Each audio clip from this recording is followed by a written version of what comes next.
is this? It's a reminder of yesterday, I think. I'll replace it, Hans. Do it now. The night was long, so it's...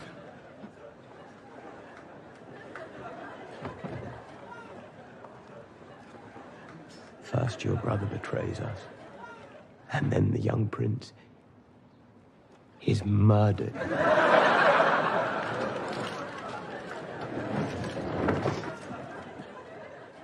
You will go to Dragonstone and strike down Rhaenyra in her own halls. How would I enter? Your twin serves there at the pleasure of the so-called queen. They will mistake you for him if you play the part. If they see the two of us... You must not let that happen. You would send me to my death. Or to triumph.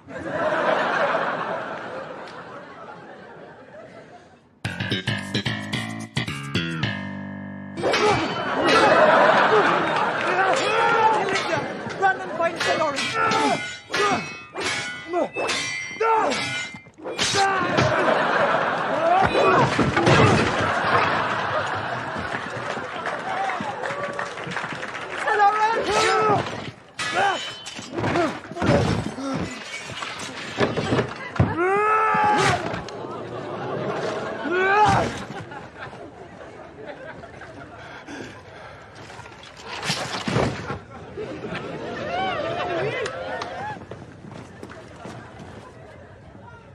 Forgive me. No.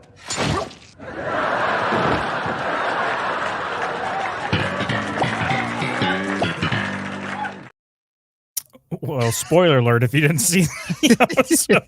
Yeah, oops. Whatever. Come on. The title of the stream is Season 2, Episode 2. How do you not think it's going to be content from the episode? Welcome to our stream, everybody. Season 2, Episode 2. Review. Yeah, guess what the title of this episode is? Right off the bat. Well, I don't even know what the title is. Oh, wait. Yeah, I think it's... Go ahead. Go on. What is it? It's like Rhaenyra the Cruel.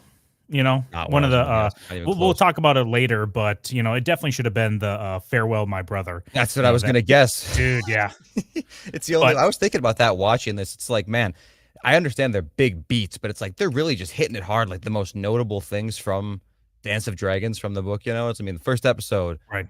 You know, Son for Son. Second episode, Farewell, My Brother. I also love the idea that bards are singing songs about this legendary moment. But I know. Well. We're going to get into it more actually in detail because I think that was one of my favorite parts. A great adaptation of what happened in the book. I just want to say quickly hello to everyone that's here. But actually, real quick before we say hello to these people that are waiting around so patiently for you to get your PC up and running. Because it's all Gator's fault. Don't blame me. My PC. Sorry. No, spoiler alert. Mac. I have a Mac and a PC because I edit my video and stuff on the Mac. Cringe, dude. And it's horrible. Dude, anybody that likes, if you prefer Mac to PC, if you're watching this stream on a Mac, so help me God, dude.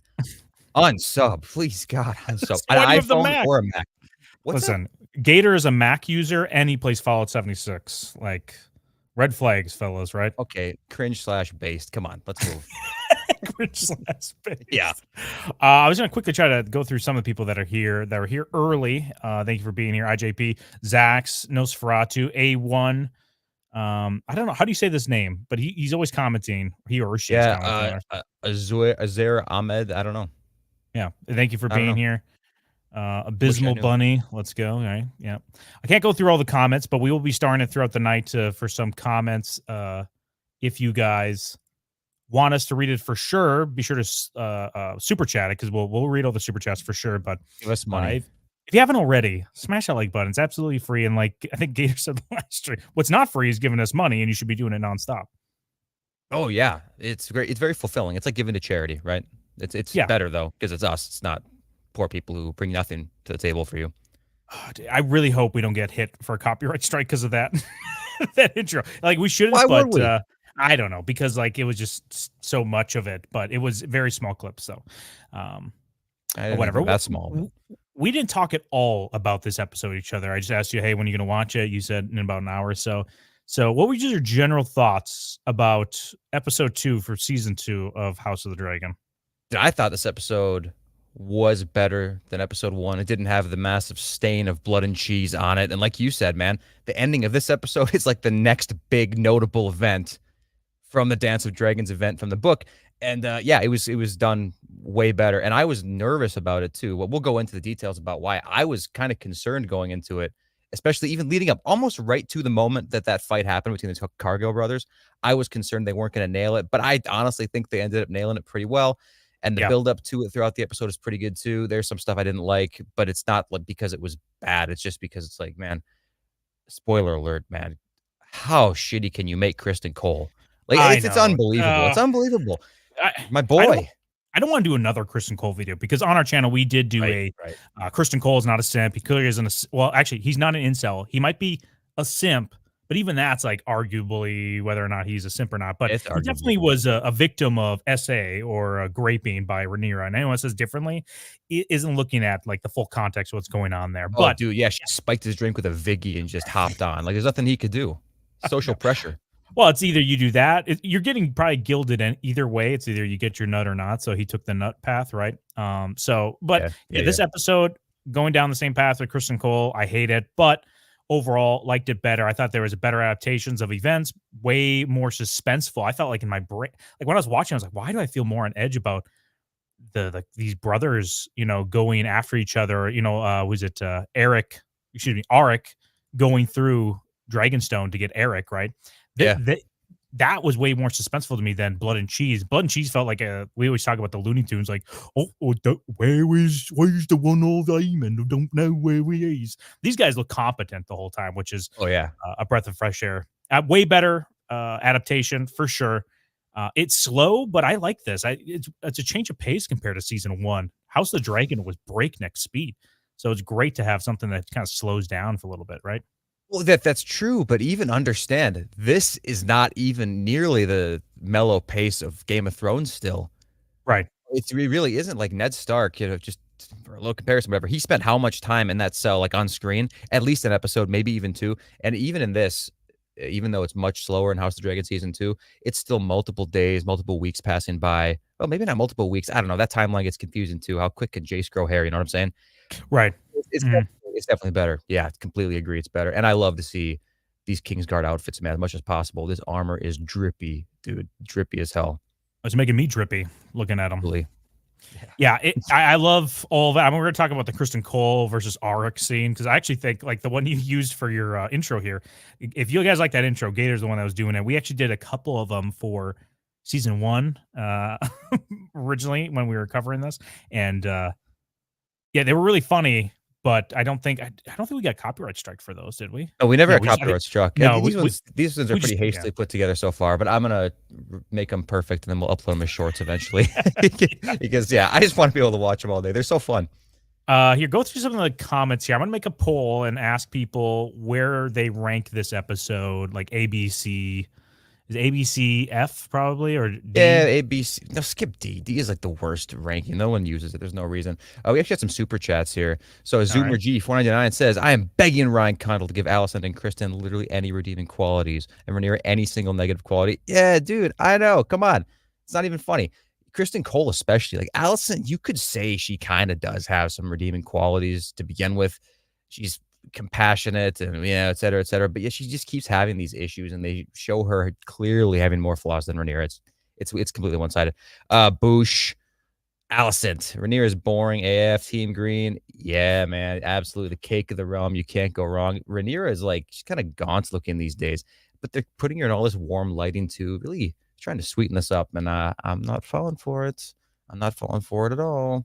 Thomas, what? Go ahead. Well, I was gonna say, Boosh was DMing me on Twitter his takes. I might read them out later, Boosh, if we're running out of things to talk about. I'll just pull up your little DMs. But one of the mods can drop our Twitter account. If you guys are on Twitter, we are also on Twitter. So go ahead, go over there and subscribe to us to get our trash takes over there as well.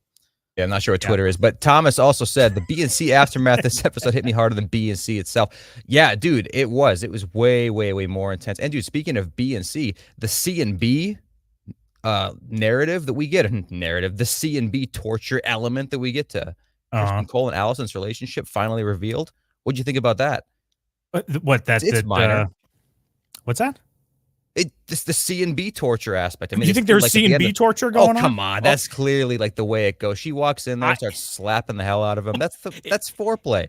if she brought to the table that rope that who's his name, Mads Mikkelsen had in Casino Royale, then I'd be like, oh damn, like something's going to get crushed here. Yeah, and it's not Kristen Cole's heart. You don't have to see it; you have to hear it. Just. Oh, yeah, no bueno. So I pinned the message up there. IJP dropped our Twitter. If you want to follow us there, we'll be sure to post things that I'm sure you'll enjoy. But there. Well, go ahead. Go ahead. I was gonna say we have some more super chats, but yeah. Yep. Brett's boy, $4.99. Do you think a rat catcher switched his job to textile worker 6 months ago and not only saved his life but got rich from egg on needing all new banners? Dude, 100%. You're like tuned into the economy of King's Landing because, yeah, that is definitely true.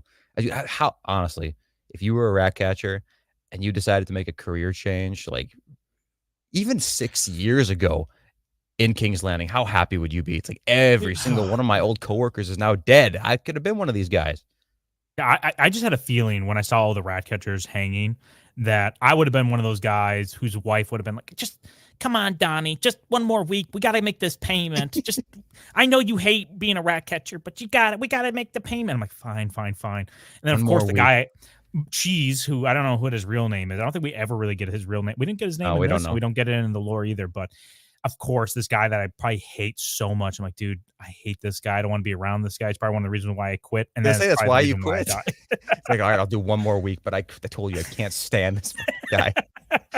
His name's real quick. His name's Cheese, but like so many people in our comments as we made our. If you haven't checked it out, we break down Blood and Cheese on one of our videos and how they really butchered it last episode. But so many people put in like, his name is Cheese because of the cheese that comes from his foreskin. I'm like, jeez. Whoa. I guess it's an epidemic. There was a lot of comments about it. So I guess, well, it wouldn't now. See, I call BS on that because they brought like hounds and everything else throughout the Red Keep to try to find these guys. If they got a whiff of that cheese, man, there'd be no hope. They wouldn't have to hang these rat catchers. That is headcanon. Leah's $5. No, 5. Is this Indian? Is this rubies? I don't know what this currency is. Let us know. Yeah, let us know. I was hoping that Kristen was going to get better after the death of Jaehaerys, but the showrunners hate this guy for some reason. I don't know. I don't know why that is. It's so true and it's so sad. Yeah, Ryan Condal, he did an interview. I don't know if he states it in there or if it's just in an article. He when he read Fire and Blood, he thought of Kristen Cole as like a bully, and it's really just him projecting some like high school bully he had who probably had it all. Like he was captain of the football team, homecoming king, he had it all because like by the end of this, that's what Kristen Cole is, right? The only thing he's missing is actually just legit being the king. He's hand of the king, Lord Commander of the King's Guard. Oh yeah. I'm sure Ryan Condal's just like, I hated being pushed in the locker by that Kristen Cole like character in my life. Now it's time for him to pay. And while you open up the next or find the next super chat, I'm gonna find this slide I have for literally the brain rot of this community. It's not you guys in the chat. You guys are the base ones here. But yeah, we got base audience. I'll do the next super chat in a second. But yeah, we can go through this real quick too. Yeah, where were you when the heir to the throne was murdered? I hate you. How'd you? Well, dude, it's true. It's kind of true. But I know, but like, no. But they're going after literally the actor here. They're not saying like, Kristen Cole. It's like, guys, you have to be able to separate it. It just, you guys are. Well, because these are the same people that would normally get on people for that. Oh, yeah. It's the worst. Yeah. Don't be these people. Mason PA, $9.99. HBO needs to be in a timeout for giving Team Black that octroi, green for green. Dude, yeah, they do. Did you like that meme, by the way? Our meme, octroi the dragon? If you haven't seen it already, right, guys? Come on. Yeah. Let's see. Next Spin one. on that thing. All right, guys, listen. Keep the super chats coming, but I'm going to stop reading them in a few minutes. We got to start talking about this. Film crab, €5. Art killing Eric and regretting everything hit. Yeah, his last breath gives the queen her title to honor Eric's memory and his choice to follow her. Yeah, that's why he's a straight up bitch, and I'm glad that he fell on a sword. That is no bueno. That is no bueno. But that's a way to go, too. Like, that would just suck. Just dropping your weight like that. Oh, dude. That's terrible. He did it in the worst spot ever. Right in like the lower stomach. You know how long it would take to bleed out from that? Is that the worst spot ever? I'm thinking sitting on that sphincter, the entrance way would probably be the worst way. I don't even know, man. If I go full body weight on that thing, if I sit on like that website, no, I'm not going to go on the website. But there's a video, dude. Nosferatu knows what yeah, Nosferatu's way ahead of us, man. He's probably already copying and pasting it into the chat. But there's a video I saw recently. It was like a CCTV or whatever. It's in France, and some dude fell out of like 5 stories. I think I sent this to you. And those like metal, they're not metal. They're like metal. Maybe they're concrete poles that are on the sides of roads. They have them in front of supermarkets and stuff too to prevent cars from going through the front doors. He fell on one of those and went up his ass and went all the way up to his neck. Like there's a big lump. And I'm like, dude, that's basically instant death. So no, I'd much rather have that, I think, if I don't know. To die. I don't know if that's instant death. I don't know. Anyways, let's go to the next super chat. Fernando Corona, 499. Will you guys talk about Eamon's baby Voldemort impression? I hope that was a body double because Ian Mitchell deserves better. No, dude, we knew the whole time this guy is a twink. Look at him throughout season 1. That's the one complaint. He's got like a Chadley vibe and a Chad appearance. But he's got 2 strikes. 1, he refers to his mother by her first name. Super cringe. 2, he's twink supreme. So, he is twink supreme. I think that's his real body.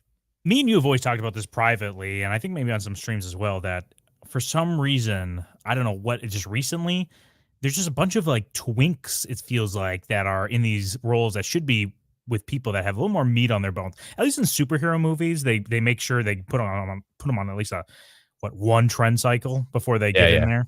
Yeah. Like, give me some, you don't have to be like Brock Lesnar. That's ridiculous. But if I have my choice. Yeah, I mean, yeah. Yeah.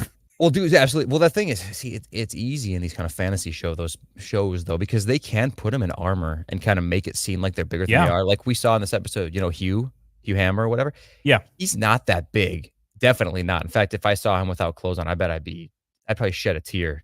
But because I doubt it's anything impressive. But with the armor and with that getup he has, that medieval style leather clothing, it still looks pretty decent. I mean, Robert Baratheon, right in season 1 of Game of Thrones, that dude is just straight up fat. There's no muscle at all. He's just out of shape, fat dude.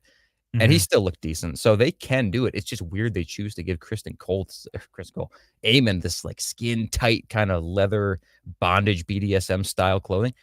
It really draws out the twink. Yeah, he doesn't look. He doesn't look bad with all of his all of his clothes on, his armor. He looks fine. But as soon as like we saw him when he was just naked there, it just looked so. How does that's on the director looking at that and going like, you know what? Let's cover up a little bit, or maybe get a body double in there. We just need the close ups. We don't need this wide shot of him. What do you want to say? Crawled up in a fetal position in front of her. So dude, I didn't even like that whole scene in general. What they're going for there, we know what they're going for. We'll probably talk about that more in spoilers later at the end of the stream. But yeah, Mike has bad news. Says if you don't know if asshole is worse than the gun or not, then you're gay. Well, hey, make me fact check true. Hey, sign me up. Knock, knock, knock. Gator, come out. You're in the closet. You don't even know. Oh, I'm never coming out, baby. I like getting here. It's comfortable. Boosh says, is Eric or Arik the good guy? They're both the bad guy. I'm pretty sure. I mean, was that? Never mind. We'll talk about that scene more in detail, I think, when it comes. Okay.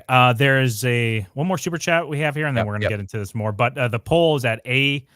A is at 42%, and then B is the next closest to 38. So a lot of people like that. I'm going to end the poll.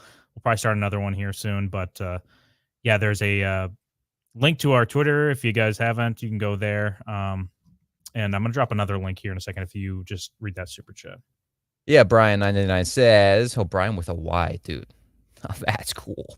I need to see Kristen catching wins in some fight scenes again because I cringe and she's basically a depressed sex doll at this point. Dude, yeah, he is. / punching bag. He just takes it. He doesn't care. And so what do you want to talk about first? Well, do you want to talk about Kristen Cole? You want to talk about just who's like I guess who's your MVP of this episode before we go into like each individual character, how either they impressed us or pissed us off? Dude, the MVP of this episode for me was Otto. Yeah. Otto? It was Otto Hightower. He didn't do that much, but the whole episode, man, he was just spitting straight facts, straight logic. He had no flaws in the whole episode, and no one was hearing any of it. Honestly, this is another strike against Kristen Cole. Because he ruined it. He ruined it. And Aegon, my boy, Aegon, I have a leaky faucet when I see him, but he's not making me happy this episode. He's trashing my boy Otto. Yeah. I'm putting in a poll right now. Otto, Aegon, Damon, the twins. Let's start the poll. I mean, the Who twins is the obviously MVP? are up there too. They like ate up the screen time, or it was like an epic Yeah. moment. It was the most eventful moment. But it's not like I don't know if they're the MVP. Like they didn't really do anything. One got bossed around by Kristen Cole and then died. I think the other one died defending, the false queen. Right. I mean, Aegon's really good this episode too. He goes from being such a charismatic guy, and even towards the end, he can see some of his sense of humor coming in when he's firing Otto. But Aegon in episode 1, so super charismatic, kind of aloof, having fun with it all. And then in this one, he's just so angry and just pissed off and emotional. I wonder if he gets the MVP for people for this look down. He gets to Mason Oh Oswell. yeah, I'm like, it was so funny. I don't know why he lingered on him. He's like, it could be anybody, and then he just looks him up and down. I'm like, why was this shot? He should have had him. It was just so weird. I don't know. That was No, but it was shot, weird, but it's funny at the same time. See, that is what this guy, I don't even know his name, the guy who plays Aegon here, but I don't know if it's what percentage ratio it's the delivery of his lines versus what's being written and directed for him, but he does always have this great balance between I am intimidated by the power he has, politically and his status, but he's also hilarious and I love to see him on screen and he brightens up the room. He brightens up the room when he's on screen, even when he's upset. And I did think that he had some great moments where he was like, dude, it sucked to see him destroy King V's, model set man of the city. right. That was rough. But dude, I understand. His son was just murdered, in one of the most brutal ways ever. And he's reacting strongly to it. And that's why you need guys like Otto in there to hold him back. I don't really blame Aegon for all that stuff. He ate up the screen for sure. Yeah, his dad never cared about him, and then finally, when he's kind of acting out, no one even comes to really hold him close and be like, "Hey, it's okay, dude." He doesn't. I mean, he was gonna go talk to his. It seemed like he was gonna reach out to Helena when they were crossing paths up and down the stairs there in the Red Keep, but even that they, don't really engage at all. So That was then, a good scene. yeah, it was a good scene. And what would you think about that scene? I don't have a still for it here, but Aegon walks past Helena as they're kind of both coping with the fact that their son was brutally murdered. Do you think they're growing closer or further apart in that crossing there, as they cross? I think probably further apart, and that's so true to real life. There are so many instances where families or parents or whatever couples, they'll even have a miscarriage or they'll have a really young child die, much even younger than Jaehaerys was. So they don't even have as much time invested as these two did. And it still destroys their marriage, right? They just can't get over it. They end up being divorced. And I completely understand that. It's super, super, super traumatic. And you already kind of have an iffy grounds that Aegon and Helena's relationship is built on. So I don't know. It's kind of, I would assume if it's more realistic, it's straining them even more, but who knows? Maybe it'll make them closer together in the end. I just doubt it knowing how Helena is. But dude, you're so right about how no one even comes to try to console Aegon or give him a shoulder to cry on or whatever to talk to. Not even Alicent. There's that weird scene where Alicent enters the room where Aegon is just bawling his eyes out. And I don't know if Alicent is just fed up or if she's just dripping and ready to have Kristen Cole, knock her around a little bit. Because I think that's what she goes and does right after this. So it's so weird. I don't know. I didn't appreciate that at all. Alicent really should have stepped up in that moment, I think. Yeah, Alicent she has a sex drive very similar to Robb Stark, right? Oh, a loss in my family. How do I fill this hole? I guess with cum, I guess. I don't know.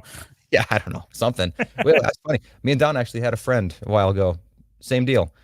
Found out his dad died. I told him his dad died because I found out. And, well, this happened a while ago. It did. It did. This is 10 years ago. But our buddy's dad died. I somehow found out before him. And so I was like, hey, man, listen, I know this sucks, but your dad passed away. And he basically said nothing and immediately went and had sex with his girlfriend. What happened right away. Strange mentality. We got a super chat from the Grizz. $10. Cole, my man, becomes the king's hand and is doing the queen on the lowdown and gives out I think I mean specific, right? The specific orders and hypes our twin boy up. This is your moment one opportunity. Yeah, I wish that's what it was like, but it's not like that. I wish that's what it was like. You know what? A lot of people shit on Kristen Cole, and some of it is justified because of the way they're portraying him in this series. It's not anyway close to what we get in Fire and Blood. But, I do like Kristen Cole's method here. He's grieving in some way, because he failed as a commander of the Kingsguard. He's just, taking the tang over his duties, right?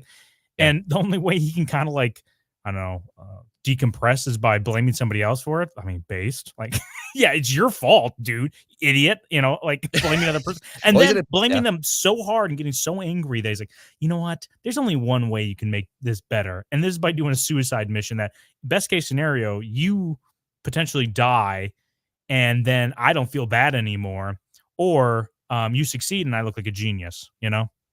Oh yeah, no, dude, it's a win-win opportunity for him, and also his delivery. Like, I don't know what's going on in there. Maybe you have to be in the room with him, but his charisma just has to be set to 10, man, because the way they had that interaction at first, like, hey, like, why is your white cape so filthy? He's like, I was out late. I'm sorry, man. He's like, fix it now. By the way, you're going to die. And he's like, I can't. Kristen Cole's like, well, it'd be pretty cool. Like, I'll tell everybody you did a really good job. And he's like, deal. I'm going. Yeah, that's like one of those, like, it's very cult leader almost esque behavior, yeah. right? You tear them down, then you build them up. You're like, dude, I know you're like a filthy piece of shit by having this like disgusting little cape that's filled with, literally trash at the bottom of it. Don't you know what that means to us? Like our time honored traditions of keeping things clean. You know how many people have already commented on this today? You're a disgrace. But I know one way you can make it up for not only for yourself, but for me. What is it? What is this, a Christian? I'll do anything for you. Yeah, no, this scene, it leads to, and as soon as we had this conversation, it's like, okay, there's enough time left in the episode, and this event isn't that all, like, it's not that complex, you don't need that much time for it, and we eventually get the Cargill Bowl, as like someone said in here. I think I've heard it before. Yeah, dude, gaslighting. Dude, rules, yeah, gaslight. It's should be your number one tool in your belt. Yep. A1 says grief makes women horny. All right, take notes, boys. Crack the code. Do you have another? Is there a super chat? I think. Did you read that one, the Grizz one? Yeah, pretty sure. I don't think I missed it. Okay, cool. Hold on, all right, good. Yep. Okay. Good. So yeah, the whole. Well, I want to talk about that in a little bit. The whole brother fight, but I think Otto for me, Otto crushes this in almost every scene he's in.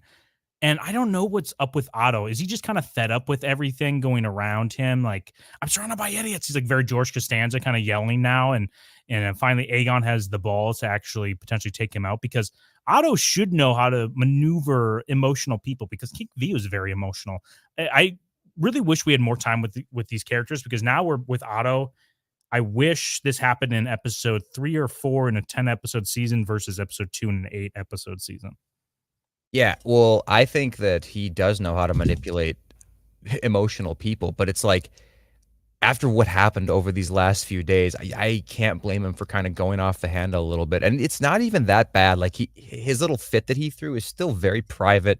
It's very reserved. It's not exactly like Tywin, but if you can imagine Tywin talking down to Cersei or Tyrion or Jaime, it is kind of in that same way. He's just not dealing with a Jaime or Cersei or Tyrion. You know what I mean? He doesn't have that. He also doesn't have the physically imposing force to back it up, but his logic is exactly the same. And I guess maybe it came off a little bit more vindictive when he was starting to talk to Aegon about how King V really didn't want him to be king, stuff like that. But I don't know. It just kind of rolled off Aegon's back and didn't mean anything. Plus, Kristen Cole, that was the weirdest part, where Otto came into the room and kind of starts scolding Aegon. And Kristen Cole steps in and is like, hey, man, watch what you're saying. Like, I'm right here. Like, you be careful. I'm about to catch these hands. You know what I mean? It's like, that's weird. Like, why?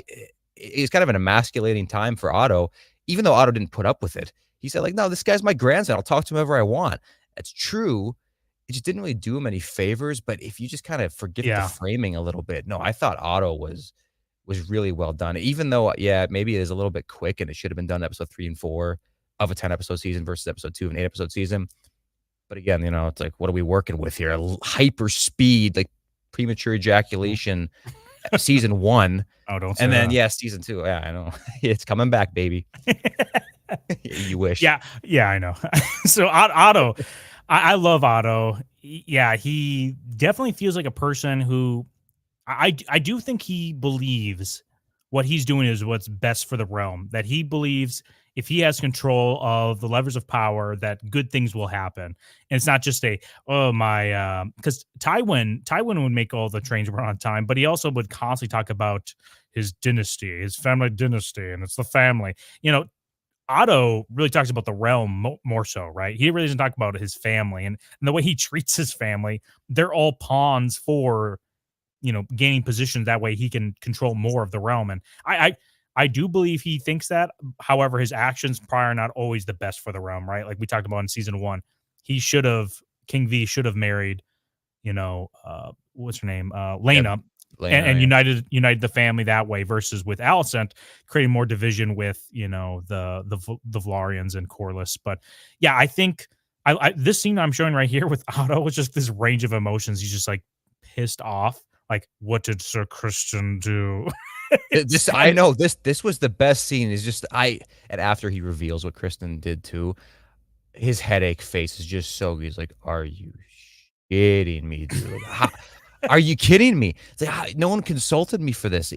It's amazing, Right. and you know, yeah, it's really good. I do think he wants what's best for the realm, and it is balanced really well with his family. I don't think that he's totally heartless. I've seen a lot of people comment since this episode aired yesterday that Otto is like this heartless dude who doesn't care that Jaehaerys died and all that. It's like, no, I do think that he probably did care that Jaehaerys died, but I'm guessing that after how many years of being Han and after all these political games and wars that he's seen firsthand, or maybe not wars, but battles, right? Mhm. I think he's hardened to a lot of this stuff, and probably he's made mental preparations for this stuff to happen. You know, if you're like in a contested, like air debate situation like they're in now, like, yeah, stuff's going to happen. Not to mention, he knows for a fact that Aemond already killed the equivalent of Jaehaerys on the other side. Like, I don't know. You probably should have thought about this stuff, you know? If the fact it didn't really take him off guard, or it didn't seem to really take him off guard, only improves him in my book. And his response to that too, like his planning on creating this like public image statement for the funeral was genius. It was super good. It was a great thing to Oh, do. Yeah, it's I loved it. yeah, it's a master stroke by Otto. However, it's just the timing of it, right? Yeah, maybe not like while the body's still warm, talk about how we can spin But this into propaganda. yeah, but You know, what are you supposed to do, man? That's no, like this no, is what? he should be talking about this, but to Thailand and the Maester and you know, what's his name? Ironrod, all of those guys he Yeah. should be having this conversation with. But with Aegon, he should be like, oh yes, whatever you want. But he should have more like tender words and more he didn't have like that nice little touch with it. But I do like it as soon as like he finally gets his daughter on board, Alicent. He's like, your grandsire is right. You should do this. And then and then I was like, guess what? You're going to be front row and center when we pray this body through the street. I know. He's like, ah, damn it. I think I'd be part of this. You know what I did like about that too? Well, it's kind of weird. It's kind of weird. But during this whole interaction too, we got the bomb dropped. It's not really a bomb. We knew, at least we suspected, that Daron exists. And Yeah. it Oh, felt dude. so clunky to me. That line in there was so clunky. It was clunky, but I loved hearing it because I, for the longest time, thought they're just going to screw Daron out of this because he's too far out. He's over in Old Town, and it's going to be too much because we already heard other characters they're potentially cutting. We're not going to spoil anything here. We're on the spoiler section, but we've heard rumors of certain characters being cut. So I'm glad Daron's here, even if it felt shoehorned in. I actually like audibly was like, yeah. And my wife's like, what the hell? Yeah. She's getting lost. I'm like, yeah. Yeah. Uncle Leo? No, Uncle Leo? No, I think that having him in the show is a really good move. It adds more dynamics to everything. But it's just so strange that we haven't heard even a mention, not even a mention from Aegon or Aemond, like their little brother. We've never heard anything about him this whole time. Just the way it was delivered. And don't forget, Alicent, you have another son in Old Town. It's like, I do? You know what I mean? Why phrase it like that? It's like they could have even said, like, and we mustn't forget Daron. Something like that would have been a lot more natural, I think. Yes, yeah, Boosh, right. balance. Absolutely. Yeah. So we're talking a lot about Team Green, and I wanted to talk about this. I think in last episode when we reviewed it, I don't know if we mentioned it at all, but Team Green is just way more complex in the inner fighting of it. It's way more interesting to watch them, interact with each other than Team Black because of how, polished Team Black is. Like Rhaenyra seems to be, oh, I'm making all the right decisions and everyone's just overstepping me and I'm just a victim to everyone else's decisions around me and I have like really no agency. Like what has she really done other than potentially hiding? What was the thing she did? She pushed Daemon away this episode. She told Jace he wasn't going to be patrolling or going over the King's Landing, and then eventually put Bela over there. She just seems to be kind of like in the back seat. Meanwhile, Team Green is just getting at it, dude. Oh, they're being little stinker binguses to each other, and I love it. I love Team Green. I know. I love the infighting too. It's super good. Team Black is just boring to watch. Like, I don't want to have to see like Corliss's post-nut clarity with Rhaenys sitting there like not post-nut clarity. He admitted he's like a beta or at least a bottom a little bit. He's like, I like taking orders every once in a while. Ooh. Stick Melis in me one more time. Well, dude, how often or how many probes has he had inserted by Rhaenys? Like, how many times has that happened? You're going to be a beta after a while, man. It's like got some weird little hormonal injections to stimulate the brain in a way that tricks you into being a beta. I don't know. I don't need to see it. I don't need to see that. Daemon, I think they really did Daemon a disservice this episode too. Do you want to talk about Daemon or do you want to stick with Team Green for a while? No, we can go to Daemon. What was your overall thoughts on this episode with Daemon? This is my favorite shot of it all. I know. I think I know what it's. Well, yeah. right. I know. That's smug. I love the situation at the table. Like Rhaenyra and these guys are talking for like 10 minutes straight, like 10 fucking minutes, about like how horrible it was that somebody ordered a hit on this child. And I can't believe they're blaming me and my camp. No one here would do this. Right, everybody? Looks over at Daemon. Damon just like... Well, even before that, this guy is, is it Arthur Broom? Yeah, I know. I like comes up and is just like... It's just like, well, perhaps, like in a fit of rage or, like maybe your emotions got the best of you. Maybe it was that time of the month. Right. I wouldn't necessarily blame you, Rhaenyra, if you had, but it's all hypothetical. But if you did it, you can tell me. Yeah, he just wants to get out ahead of it, right? So it's like, you tell me you did something bad, I can just now try to, do the mental gymnastics. That way I can still be on your side because I'm all in on Team Black. Just tell me, though, and then I can just be like, yo, she was totally justified. That kid had to come in. I never liked that, little Jaehaerys anyways. Just tell me it now. That way I can get situated with the situation. What do you think Daemon's mindset is right here as this conversation is going on? Do you think he's like kind of heating up like, oh, shit? Or do you think like this is not the reaction I thought I was going to get? Like beforehand, is he rehearsing this meeting in his mind where everybody is like, oh my God, I don't know who did this, but I wish I could meet them. I would shower them with gifts and praises. He's like, wait. This isn't right. This isn't right. What do I do? As he's rowing back from King's Landing to Dragonstone, he's like, oh, Daemon, you're just so smart. You should be king. Rhaenyra shouldn't be king. You're so good. Oh, yeah. Like, he's doing a little you're a way better king than your dumb older brother. Yeah, exactly. Rehearsing it, going over it again and again in his head. What do you think he's thinking in this table when he's realizing that everybody's actually hates this? They hate it happened. It probably has, like, well, I don't know, because you'd think if it was me, I would have that, like, sinking stomach feeling where it's like, oh, this really did not go as well as I thought it would. But Daemon is kind of used to the situation, right? He's been in areas or times where everyone's shitting on him and he just becomes the heel and he loves it. And he just lets it, he like breathes and lives for it because, later on, he's talking to Rhaenyra and he denies saying he ordered the killing of Jaehaerys, right? I think I went back. Well, no, hold on. But I went back and Daemon never admits to things he didn't do. He just kind of like doesn't address them, right? Like when he's talking with King V, when King V's like, did you do this time? And he's like, marry me, bitch. Yeah. He doesn't even address it. He just like sidesteps it. And then with the Heir for the Day, we never see him legit say it, right? Otto says like 3 people confirm the story, but we never see Daemon say it. But then Daemon never admits it. He kind of just moves on. He's like, no, he did. He admitted no, it. He doesn't. He's like we all grieve in our own way, or Grace. Yes, right, he does. But that's not saying he admits it. He just says we all grieve in our own way. He doesn't say, yeah, I did it. But I'm saying in this scene though, he says, no, I didn't. He legit like outright says, no, I didn't order that.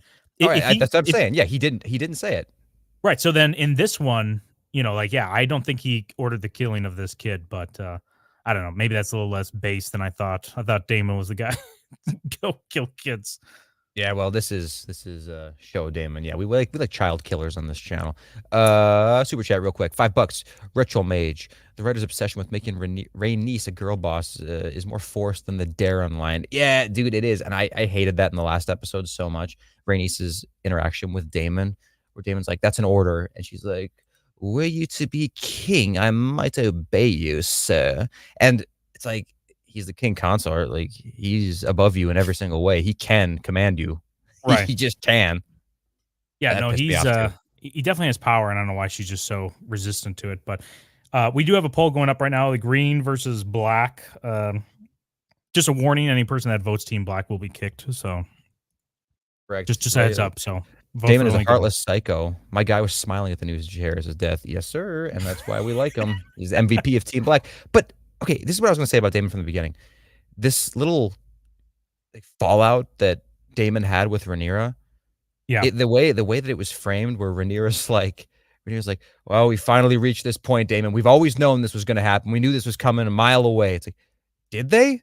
Like, aside from that little choking incident, like brought up by a very specific topic, I did not ever really see them have problems whatsoever. Like, they got together, they shacked up on the beach. Yeah, they probably got sand in all their crevices or whatever, sand lube, not great, but they used it. Yeah. And it conceived some children. Then we see them like 10 years later, they go and see King V. They seem like a united couple, they're both disgusted by what happened to King V. And then after that, we just see them kind of plotting the war, and it kind of seems like Damon's, going above and beyond what Rhaenyra wants. But this should only be like, what, a couple of months later at most? Like, we didn't get a development to show them that like they're on the falling out or on the outs. No, yeah. And this is why having season 1 just go so quickly, we don't get to develop that time from whence, we get the little bit of the whatever, the loving, the fostering, the grooming of Damon with Rhaenyra, right? We definitely get those scenes, but we don't get the, hey, we're now a married couple, the honeymoon phase to where they're at right now, where they're kind of just, they're kind of battling out. I don't know what kind of stage you call this, but there's definitely a lot of conflict between them. And yeah, well, real quick, I see A1 says this too. Yeah, Team Black has a mass murderer. They don't even address it. Yeah, unbelievable. No, they have Rhaenys in there that is a mass murderer, and they're like, it doesn't even phase people. Yeah, and they're not even used as the propaganda like the Team Green should be, because Otto is really pissed, and rightfully so, that Aegon ordered the deaths of all those rat catchers, but Rhaenys killed like 100 times, or maybe not 100 times, but definitely 10 times more in the Dragon's Fight. I don't know how many people she killed, but it was a mass number, and it was at the very least injured like a ton, and then definitely killed easily as many rat catchers as many people as the rat catchers amount. Like, there's no doubt. If it's less than that, that's just BS. But again, I think, and I don't want to get into too meta about this or whatever, but it's just, they only put that scene in to show that Rhaenys is not going to start a war, just to make her the passive force against all the men or whatever. That is the reason why they put that scene in. So the rest of it just didn't happen. Like, Otto is unaware of that event because it didn't really happen. Boosh said, Aemon and Damon done wrong in this one, IMO. And I don't think so. Luke sucked. Yeah, Luke sucked. Hey, real quick, we have 210 people watching right now. Hey, thank you all for being here. Just smash that like button real quick. Smash it like our boy Aegon smashed all Mr. Blood in the prison here. What'd you think about this scene? I actually have some appreciation for Blood taking like a man. He didn't grovel. He definitely is the biggest rat in King's Landing, or at least the Red Keep, saying right away, oh, it was Damon. Yeah, I was hired by Damon Targaryen, first of his name. It's like, okay. Well, you know what? Right. Aegon doesn't even give a shit. It's like, yeah, that's interesting. So in the book events, did he say, I was hired by the White Worm? Like, what was that situation? Like, also, I wish that Aegon got a little bit more personal. I don't like that he just went straight for the bludgeoning tool. What's the point of bringing in all these torture devices if he's just going to go straight for the kill shot? Yeah, well, also, yeah, why doesn't he play a little bit with his food here? Aegon's so mad, he just immediately kills him. Like, I don't know. If I had the emotional, like, reaction Aegon is having for the death of Jaehaerys, I definitely would want to see this guy suffer more, but he just definitely just hits him more in the head, and I think he's dead. Maybe we should have gotten more even if scenes he's of him. not, Just seeing him yeah. like grasping for air, his teeth all everywhere. I would like to see that kind of, like it's like in the movie Law Abiding Citizen, it's we see these two guys break into the family's house. Have you seen the movie with Gerard Butler? Or no? You seen it? Yeah, I have seen it. Yeah, I remember Okay, you know what I'm talking about. I remember this comment you made to some person in our. I on did, one yeah. of the- That's why it reminds me. That's why it reminds me of it. It's on my mind. But when we see a movie like that, where these two like really degenerate dudes like break into somebody's house, they murder both the mother and the daughter. I think they might grape the daughter too. I'm not sure if that was an implication there.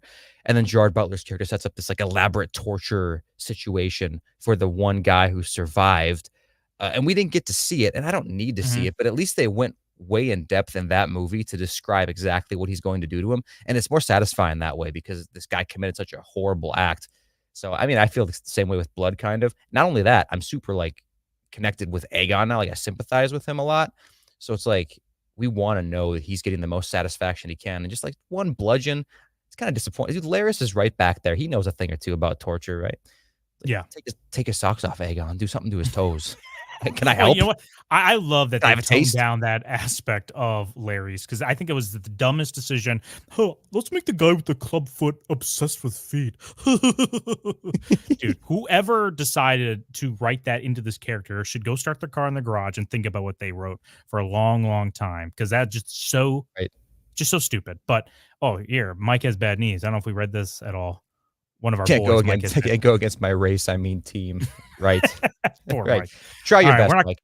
Yeah, try your best. Hey, listen, we have Maester Oswell over here, who's definitely not being looked at as the first potential criminal amongst the small council. Right, true. Oh, that poor guy. Oh, sorry. yeah, Yeah. Roadman super chat, Canadian 5. Okay, Canadian $5. So what's that, like 5 cents American, something like that? Allison sees my boy, my king, Aegon II Targaryen, first of his name, just sobbing at his lowest and thinks, I better go bone coal super hard. Dude, yeah, that's exactly what happened. Oh, our poor my boy. poor son. My poor son. My poor son. It's like, dude. Go back. Well, I'm glad they showed Aegon in such a vulnerable spot because, yeah, man, he ain't Joff. It's the first time he's ever tortured someone. Yeah, it's the first time he's ever tortured someone. It's the first time he's ever like lost someone really significantly close to him because even when his dad died, I don't think he was nearly as emotionally moved by his son, right? And I like seeing Aegon like this. It's definitely different. It would be so boring. And I think that's why I hate Kristen Cole's portrayal in this because Kristen Cole's portrayal feels so similar to how they did, Jaime. He's the same archetype. Oh, who would ever thought this? Oh, I really think it's kind of complex to have a knight in shining armor be a really piece of shit. Yeah, that's Jaime Lannister to a T, right? Except we're not going to get the Jaime character development. I tell you that we right don't now. get the redemption arc, yeah, or the loss of everything that you're good at, right? With Jaime, that's such a great arc. What are we going to get with Kristen Cole? Kristen Cole is supposed to be the guy who's closely aligned with the Knight of the Kingsguard that's down with what's her name? I always forget her name. The Baratheon girl. Oh, yeah. What is her name? It's starts with an M. Chat, hit me up. What's her name? You sure it starts with an M? Yes, it starts with an M. Who's Joffrey's sister? Let's see if I can get it for us. Dude, this is like unbelievable. But he's boning. Who's his name? Areola Martell down there, right? And then that's what leads him to decide, like, hey, there we go. Hey, we got it. Hey, Mario. No, Marcel. Sure. There we go. There you go. Marcella. Dude, I'm getting stream brain here a little bit. Yeah, right. Marcella. He says, hey, I'm going to back her. And he takes a political stance. That's the first time we really hear about any of these characters within the Dance of Dragons is Kristen Cole. So he's like one of the first ever characters within the main storyline that we hear have a character like more in depth of their character other than just being a history line of like Aegon II and Rhaenyra had a battle. So that's right. The way they portray him in all the books, like whether it be the Maiden Song of Ice and Fire, like he's the kingmaker, and this legendary figure in history who took this Coomer brain boy, Aegon, and in some legendary conversation, basically taught him to step up and take responsibility as the leader of the realm, and it succeeded in doing that. Like, we did not get that whatsoever. This is crazy. And plus, we don't even, it's not like that's his one redeeming quality in the books. And besides that, he's just one of these simp coomer guys like we see him in the show. No, there's not even a touch of that in the book. We only have these two accounts of what might have transpired between him and Rhaenyra as when Rhaenyra was a teenager, right? That first time when Rhaenyra just got done with Uncle D's D and then finished herself off with Kristen Cole's, Viggy Peck. And in the book, though, we don't get that at all. We don't get that whatsoever. We just have that little interaction. Yeah. Two sides of how it could happen. And then he's just a good guy. I think he's a good guy. Right. He likes Team Green. And if you think that's bad, then that's makes him a bad guy, I guess. But yeah, and he hates Rhaenyra. I mean, but who doesn't, right, at this point? But right, the whole yeah, point of Kristen Cole is supposed to be questioning when you put your, like, hey, I'm loyal to the crown and I'm not going to interject with my own political beliefs. When you put that aside to then say, you know what, I'm going to do what I think is right. And that's what the whole thing with Jamie was he decided, hey, I'm going to stab the Mad King in the back. I'm going to take this in my own hands. I'm going to make an executive decision here and, hit him from the back, old Mad King. Yeah. And save hopefully how many lives in the process, even though my dad's there too, right? This is like the final straw when he tells me, bring me your dad's head. So yeah, this is what Kristen Cole's arc should be, but instead we're like, his arc is, oh, should I bone her tonight or not? And I really hated that he went back to her at the end of this episode. Like, I really thought, can you just give us one episode where they're not boning? Like, they just keep showing us this. They're gonna keep showing this. Oh, you know what? Let us know what did you guys like the sex scenes or not? There's some people that like it a lot. Not at all. I'm like, you can just show us a little bit, but we don't need like this violent rendition of it. Like, we get it. There's two more things I want to say about Kristen Cole, and one of them, I guess one is kind of Alicent, but did you hear what Olivia Cook said about this apparently super graphic, super animalistic sex scene that they filmed? Was it this one they cut it or something later? I don't know. Maybe it was this one. That all I know is that she said in an interview that there was some sex scene that she loved filming and she wanted it to be part of the season, but they cut it and it upset her. And I don't know if that's just her, trying to placate to the simps who watch this show, right? Or if it's serious. But if it's serious, like, unbelievable, dude. It's unbelievable. I hope we never get some kind of deleted scene release of this. We don't need to see any sex on the screen whatsoever. Yeah, I mean, nothing's as bad as Littlefinger, doing a sex position from season 1 of Game of Thrones, where, for no reason he's just kind of laying out his plans while two women moan. But it was a monologue. It's like it's like the State of the Union address, delivered at an orgy. Okay. It's like the stupidest thing. I mean, I'm in the State of the Union has a little bit of moaning going on. Yeah, I might watch it. But hey, real quick, while you guys are watching this, please hit that like button. What's our likes at right now? Someone in the mod can let me know. But we have over 200 people watching. Thank you all for being here. We really have over 200 likes. Something's not adding up here. Yeah, real quick, super chat from Retro Mage. Bet you if Aegon's boys saw him crying, they would hype him up super hard like they did last episode. Really needed the boys to decide at that moment. Right, dude. Completely true. Lord knows his family's not going to step up for him. We need the boys. We need the boys in the throne room. Did you like the move by Aegon to say, like, you know what? I don't know which rat catcher it is because I accidentally, bashed in the face of blood so hard that he's not able to, probably even describe the person, let alone point him out. Do you like that he just wrangled up all the rat catchers and said, just kill them all? What are your thoughts on that?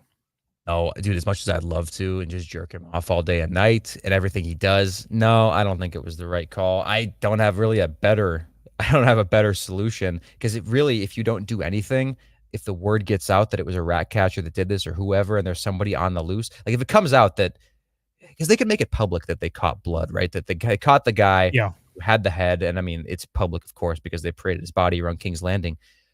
But if it somehow came out that it was actually two guys that were in there and one of them got, escaped, Aegon is right throughout this episode where he says he doesn't want to look weak, and Otto kind of retorts like, you already look weak, blah, blah, blah. Yeah. I support him, dude. I do support Aegon and try not to look weak. It just kind of sucks that he has no experience to make better decisions. Like, what would you have done instead of Otto and people around him? Like, what would you do instead, though? I don't like that he did it. What would you do instead? That's really hard because I try to sick my boy Larry's to go figure out who this guy is, right? Right. Well, Hey, exactly. go Yeah. go That's the figure only this thing. out. Right. But other than that, like, yeah, this is definitely an overreaction. And I think this is a change from the books. I think Otto orders the death of all of the rat catchers.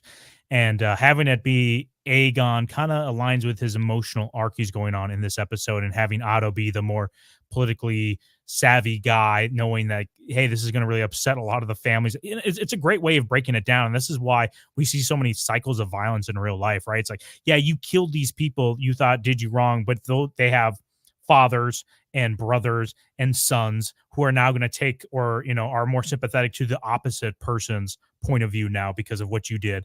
You don't understand the ramifications of your actions. So it's really hard to know what to do, because you don't want to be like, oh, this guy got away and he knows how to get up into our rooms now. So you got to do something. But yeah, the whole reason why we have like a bunch of cats in King's Landing too is because of this. They took out so many of the rat catchers out. Now they just put cats in here afterwards. But cringe, get rid of cats, bring in only dogs. Oh, dude, absolutely. If you own a cat, unsubscribe. Well, don't unsubscribe, but think about what you did. Change your ways. We got another super chat here. Juby. The sex scene at the end of the episode was just unnecessary and seemed like another attempt from the writers to shit on the Greens even more.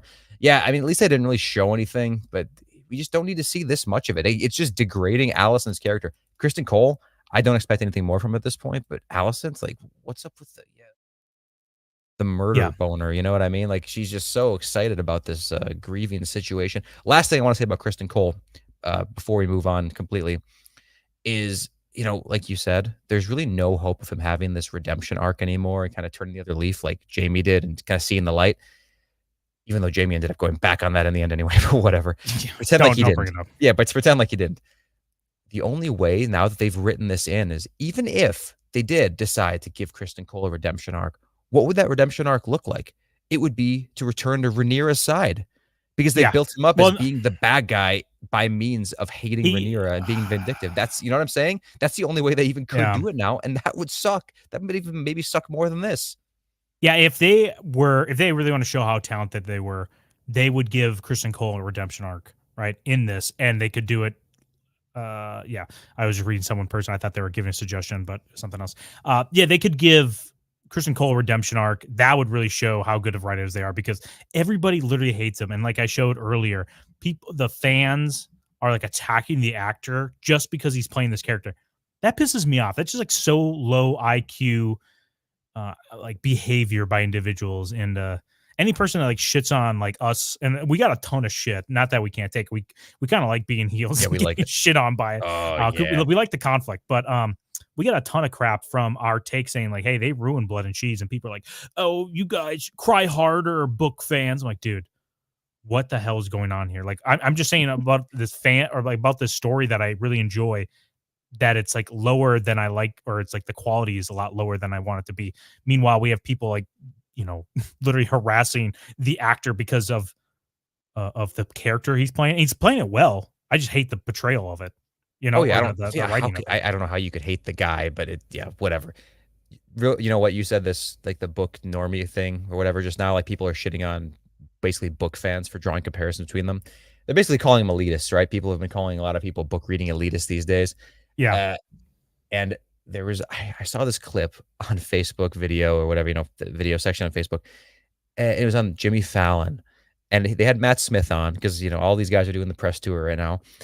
And Jimmy Fallon, they were talking about Damon, and this made me cringe so hard. And I felt like a book elitist. I felt like people are just going to shit on me if I ever said this. But yeah, Jimmy Fallon asked him, like, so tell me this, like, if your character, he's like a really good fighter, who wins, him or Jon Snow? Oh my. Oh yeah, I forgot, the legendary fighter Jon Snow. It's like, you fucking retard. Like, what are you talking about? What are you talking about? Why even say it? And it's Matt Smith. I feel bad for him because he used to put on this face like, oh, of course my character would win. Like, I have a dragon. It's like, yeah, great, dude, great. Like, it's we know what your character is somewhat. I hate that they even put the actors in those positions because it's just so beyond cringe to me. Sorry, that's just a vent. That's a vent, but no. And it's fine. I think Nosferatu's not even here, but he loves trying to get people riled up about saying like how Damon, because we made a poll one time, was like, who would win in a battle, Damon or Sir Arthur Dane? And Sir Arthur Dane would crush him. Like, Yeah, it's not even close. he's one of the best ever. Like, there's like a lot of like, who's Kristen Cole beats Damon. Kristen Cole's a great fighter, and they make him kind of like a meh. And people overemphasize the whole dragon aspect of it. You know, oh, once he has a dragon, he's a great fighter. It's like, no, he's like a it's like saying like an MMA fighter versus a guy with a F-15. It's like, who wins? Like, I don't know. Exactly. Whatever. Exactly. Boosh has another super chat here. Yeah. Aegon and Otto have plans, don't align. Otto equals shit. Come on, Hey, man. Come Boosh, on, watch I'm about it. to take that fucking wrench away. Behave, sir. Watch it. You're about to get a spanking, sir. Hey, spank that like button right now, idiots in the chat, please. I'm not going to ask nicely again. What do you want to talk about next? I have a note here while you think about maybe who you want to talk about. I have Tylan. Is he just a joke? Hey, my boy Tylan just keeps getting dunked on. Remember when they come into the room at the beginning of the episode and he's like, oh, what's right here? It's like, were you threatened, sir? He's like, I could have been. Like, do you remember that at all? Yeah. No, he's kind of comic relief, and I don't really care. I don't like that. I don't like that either, but it doesn't really matter because he's not who he's going to become. You know what I mean? They can change him. It's not that bad either. It's not like they're playing him for total slapstick. Like in my intro here, that Seinfeld clip I made or whatever. Yeah. It's not like they're doing that kind of stuff with him, where there's like a scene where he's uncomfortable. Like, is the air bothering you, Sir Tylan? And then the next scene, Tylan's upside down and Jaehaerys is pissing on his face and he has to just sit there and enjoy it while laugh track plays. Like, they're not doing it that extreme. So I think it's okay. But I do kind of wish they did Tylan a little bit more justice, I guess. But it's okay. I'm trying to cope. Jess Brooks. Arthur Dane is arguably the best of all time. I'm not even sure if it's arguable. Yeah. I think he might just straight up be the best. He might be the best. Barristan's up there, right, as one of the best. I wish there was more feats we saw of Jaime, because Jaime in his prime is so good. And I think George R. R. Martin states, and this is like his headcanon, right, of how his characters fight, but he says that he's even better than Aragorn, Jaime Lannister. So do with that what you want. Shove it up your ass and do something with it. Yikes. I'm going to text him about that in a minute. You know what? We're going to do here, we're going to start building out this live streams. We're going to start making segments. We might even be doing a Game of Thrones rewatch or a chapter by chapter review of a Song of Ice and Fire. But I want to do imagine everyone just close your eyes and just imagine a cool little intro, like, because our thing is called Transformers. Yeah. Autobots roll out. Yeah. It's going to be called, this segment's called Simp Patrol. Okay.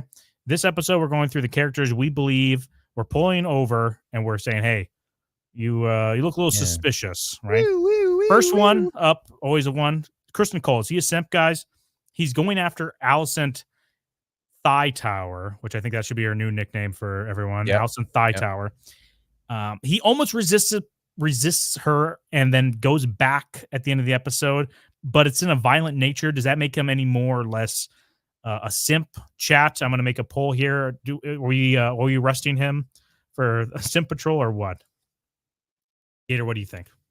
I think he's definitely a simp. You and me had like a informal debate on this, our old video.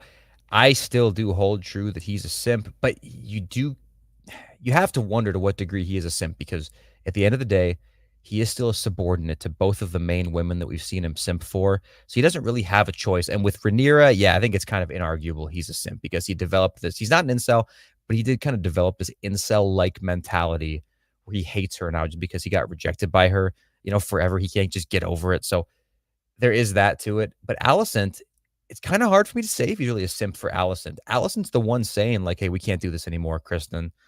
She just snowballed his mouth. Kristen Cole goes, she says, we can't do this anymore, Kristen. And I don't think he's the one that keeps on showing up to her room. Like he said, yeah, that's fine. We don't have to do it anymore. It's up to you. We get that bath scene in this episode where Alicent, for some reason, she's taking baths alone now. I don't know. I mean, we saw her with like 3 maids before. I guess that was the one and only time she had assistants in the bath. And I don't blame her for shooing them away, because what the hell? I mean, I don't take baths anyway, but if I did, there ain't nobody else in there with me. Yeah, no, except you, Don Boy. But Well, I mean, I'm there for a good reason. Right. Yeah. It's safety purposes. But when she told Kristen, or she basically came to the door, if he was like simping and he was all like horned up, trying to get with her at any moment, I feel like he kind of would have maybe been a little more pushy, like knowing she's in the bath, like, hey, you need some company in there. I know your son just died. I know how that gets you worked up, or your grandson, I guess. Right. But he didn't. I'm guessing it's really mainly Allison pulling all the strings in this relationship. And now he's hand of the king. So is he even beholden to the, oath of the Kingsguard anymore? Yeah, I mean, okay. I think he is somewhat at first was like a little bit of a simp, but yeah, at this point she's pulling him in. I don't think he's a simp anymore, right? I think so Like if too. I she think he's wants evolved him, past it. right? The chat is totally against us though, with 82% saying yes. I know there's a lot of Kristen Cole. At least this adaptation of Kristen Cole. Well, that we're listen, he getting from was House a of simp. Dragons. I don't blame the chat, man. Like in retrospect, if you're in the camp of like once a simp, always a simp, yeah, he's a simp. He's simp supreme. He's simp Right. supreme of this universe, absolutely. But if you consider simping, an ever evolving, fluid sort of state of being, then no, I don't think he's a simp anymore. Yeah, I don't feel comfortable calling him a simp anymore because of how much she wants him. So yeah, I wouldn't do it, but our chat wants us to arrest him for being a simp this episode. But the other simp possibly, or not even possibly, this is the one I think is for sure. I'm like, yo, what the hell is going on here? We alluded to it earlier, talking about Yep, here he is. the little Gollum Voldemort like creature we get in this. What in the world is going on with Aemond, and is he a simp or not? I'm going to make another chat poll here, and is Aemon a simp? Well, see, listen, I'll say this, man. Strike me down. Sorry, chat. But if we're talking spoilers, which I'm not going to really talk spoilers, but if we're talking spoilers, I think he probably is a simp in the long run. But as of now, I don't even know what they're trying to make him now. He's like a Coomer, or he's like a no, Homelander-esque guy. What? Yes, you yes. think he's simping for this Homelander. girl right now? Do you think I Homelander don't. is a simp? Homelander's not a simp. Yeah, what do you call this, guys? Chad, what do you That's call what I'm this? He's not a saying, yeah. simp. He's like he's like one fetish away from wearing a diaper, right? He's like almost on that level where it's like, dude, what the hell's going on here? Right. Oh, yeah. I'm mommy. And did they bring milk in? Like, why is that a thing? Why is this? Is there like some sort of underground sick pleasure that people are getting from having some sort of motherly figure being held by? Oh, here, MILF Hunter. Yeah. Yeah, metal mailman. Why did Heyman say he felt bad for Luke like his other nephew wasn't just a sassy the night before? Also, Daron equals Cole's kid? Dude, hope not. No, there's no way. There's no way that Daron is Cole's kid. If he is, that is crazy. I mean, how young is he going to be if that's the situation? If we we'll know by the hair color, right? Right, yeah, well, apparently so. But if we find out that Allison was like cheating on King V as well, that's like such another huge blow to Team Green, I think. But yeah, man, I guess you know what? Maybe it runs in the family. Maybe that's why Aemond has this whole, venture with this. Oh, dude, what's the guy who plays Boba Fett and the clones? Tamara Morrison. Tamara Morrison, yeah, dude, this lady looks exactly like him in this picture. But yeah, exactly. Jess Brooks. It's therapy, man. These high towers, death in the family, fuck. That's the chain order right there. Death in the family, fuck, profit. But this is also on Alicent a little bit, treating her children with no love at all because, it's also like they didn't have a father too. These kids are so messed up because they were not raised properly. Do you think Aemon would be this edgelord if he what's it called actually had a loving mother and a father around? This is clearly him just reverting back. I was bullied. I didn't even want to kill Luke. He kind of made me. It was kind of his fault, but I feel bad now. I don't know. I hate this. And I wish we just get maybe just once a little scene. If we see more of this, I'm going to be kind of turned off of my one-eyed wonder here. Oh, yeah, as if we're not already turned off by this dude. Oh, yes, Alicent is being so unreasonable. It's like, that's your mom, dude. Call her mother. Like, do you think we don't know it's your mother? You cringe lord. But listen, man, they could explain this away. Listen, he's a hard gainer. He's skinny. He's clearly a hard gainer. He probably spent a lot of years working his way up like the social ladder to get exclusive access to this like mother's milk den or whatever. Mother's milk, the highest level, the most bioavailable protein source for humans, man. You absorb 50% of that shit. Are you kidding me? Yeah. Putting on some serious mass after this. Trust me. Where was a comment here? They stated this, and that maybe that's why Daron is in Old Town. Well, because he's in Old Town, I think he's probably getting a better life, probably better parenting around him. So good for Daron. Daron's winning this. And By the Boucher, way, what's up? okay, well, here, I'll read Boucher's thing first. Boucher's name a kid isn't messed up in this universe, Don. Yeah, Well, try okay. it. Come on, Don boy, go. Well, before the events of A Song of Ice and Fire or Game of Thrones, Sansa was not messed up at all. I don't think any of the Stark kids were messed up, right? But Sansa was just like a spoiled little brat. She was annoying. Somehow not even Jon was messed up, even though he was like emotionally abused by the Wicked Witch of the North for his whole life. Oh shit! What was I just gonna say? I don't know what I was gonna say. I'll read the super chat. Did we read the super chat? Yeah, no, we did not. Brez Boy said they did a Pieta thing. A Pieta thing with Aemond? It's a statue? I don't know it. Send the link. Thing, Send the link. Send the link. Fully describe it, and we'll pull up your chat if you want to talk or explain that a little bit more. But we have another super chat here. And also, thank you all for super chatting us. It does mean a lot. Yep, only like maybe 100 times more, and we will quit our jobs and do YouTube full time. Roadman says, in before the show ends with Rhaenyra sitting the throne in victory as the realm's girl boss. Anything stating otherwise in the books was maester propaganda. Yeah, probably true, actually. Yeah, in arguing that thing, that's probably true.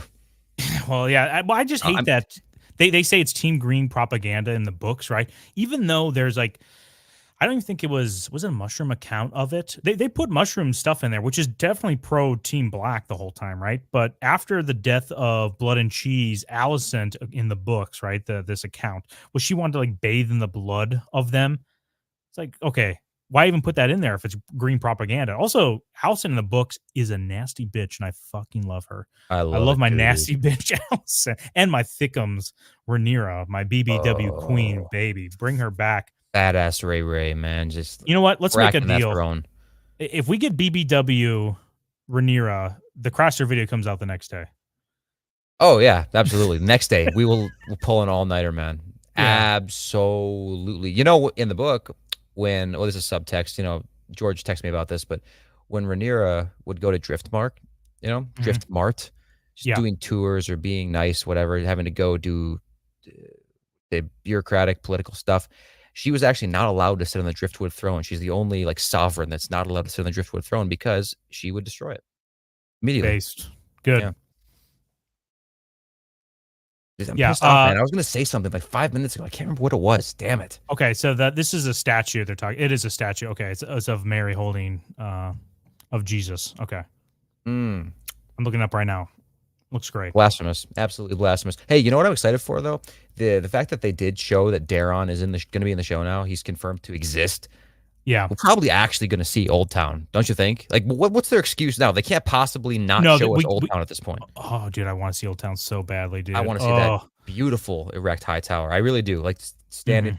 And I would love to see, even though we don't even really see it in the book or hear about it, but they like going off script. So I want to see this crazy architecture at the base of the tower, that like ancient, like basically maze structure that no one knew who built it. It was like predates the Targaryens coming over and stuff. That would be sweet.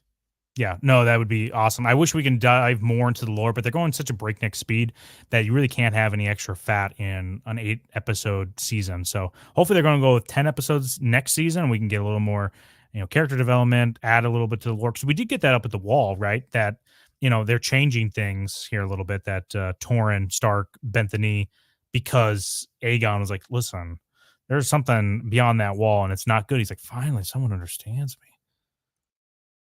I'm doing this one, Nos.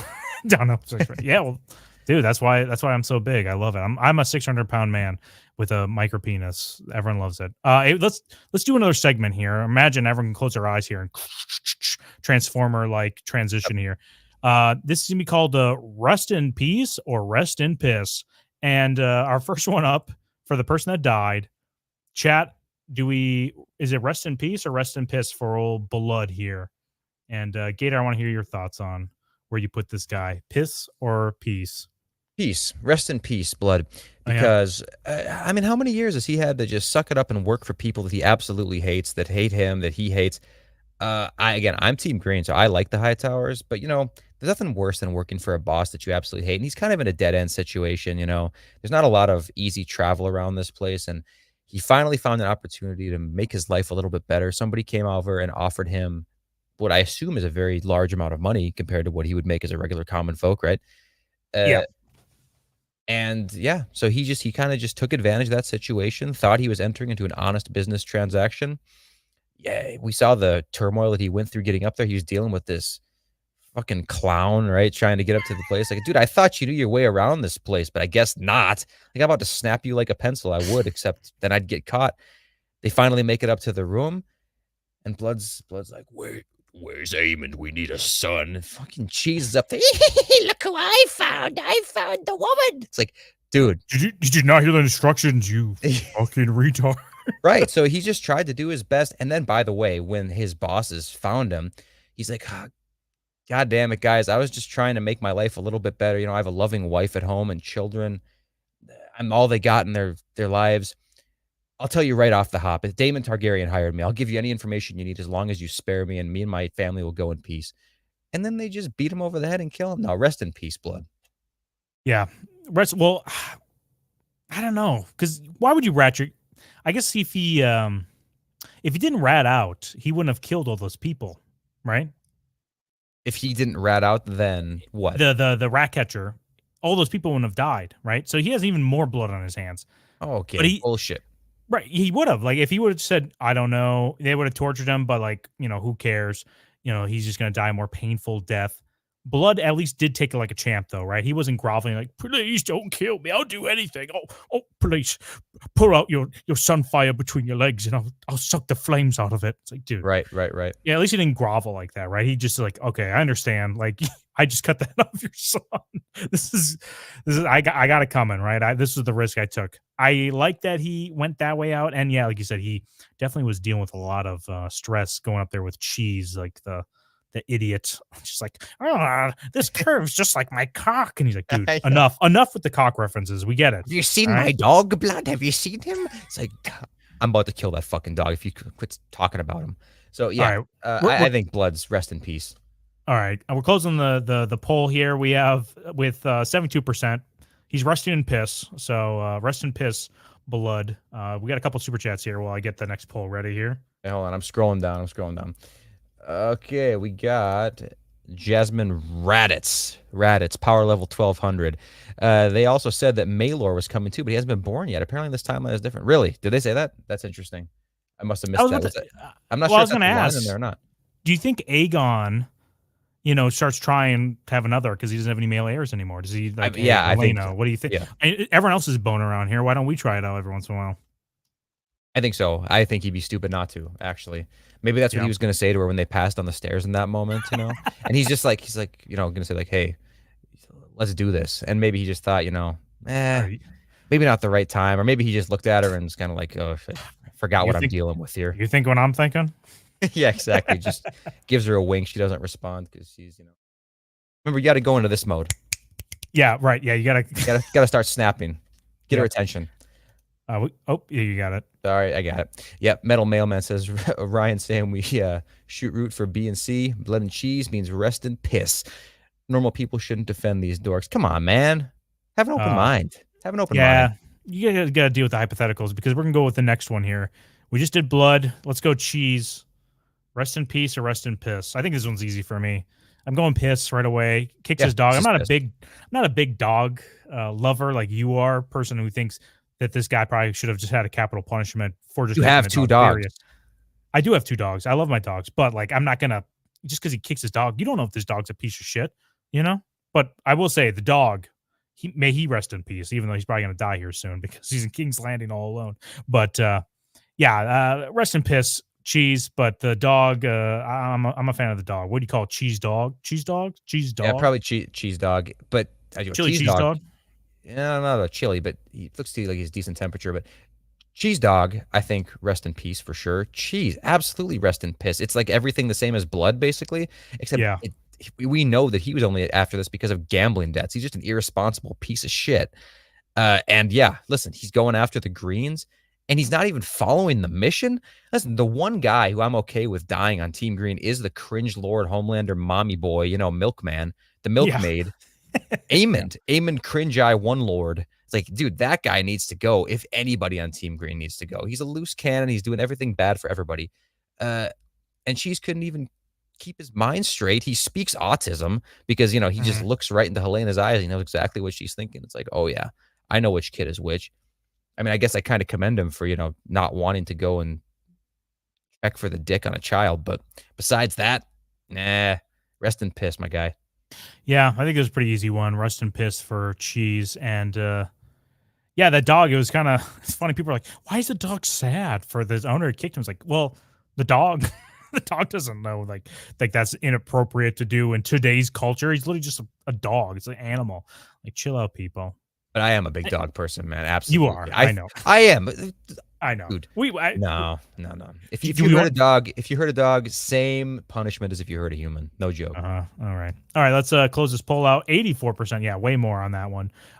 Let's go with the other two people that died. So hopefully each episode is people die. We'll do a rest in piss or rest in peace, but we'll go with the two. We'll do one by one here, and we'll make sure we're trying to be clear here. But for our boy, so there's Arik and Eric, right? So Arik is the Team Green one. Which one you want to do first? Team Green or Team Black? We can go Team Green, man. Let's do Arik. Okay, so Arik, is he rest in peace or rest in piss? I think he is rest. At the very end, who killed himself? That's Eric E. Team Black. That was Eric. Okay, he's like McQueen. No. Well, I know, but for a moment, I wasn't sure. I was like, is this Arik like repenting at the last moment because he killed his own brother and he's like, everything I'm doing is wrong. I'm going to kill myself now. Like, that's what I wasn't sure if they were going for there. But I think Arik, as long as he didn't, turn code at the end, I think a narrow rest in peace, because again, Kristen Cole just laid that swagger on. How could Arik say no? Yeah. So I think that's a rest in peace. Yeah, it's rest in peace. He definitely doesn't want to be here. He doesn't want to kill his brother, but he's doing, like, they both are just tied to the duty of the title in which they currently hold as a Knight of the Kingsguard. So he doesn't want to be there. I'm sure he's just the whole time, just anxiety, oh, I got to walk around here. Oh, there he is. Oh, it's like, oh. And can you imagine if let's just pretend like in his head he thinks like, hey, I'm going to kill Rhaenyra and then I'm going to try to escape. What if someone sees me and then thinks it's my brother and they execute my brother and he didn't even get to fight and defend himself, right? Like, I'm sure there's so much going through his head about this whole thing. So, yeah, I mean... No, it was a lose-lose for him, and it's based completely on honor, and that's why I definitely think it's a win, because, there's just something about, like, an honorable, like, warrior, of course. Come on, like, every man loves that, and it's great.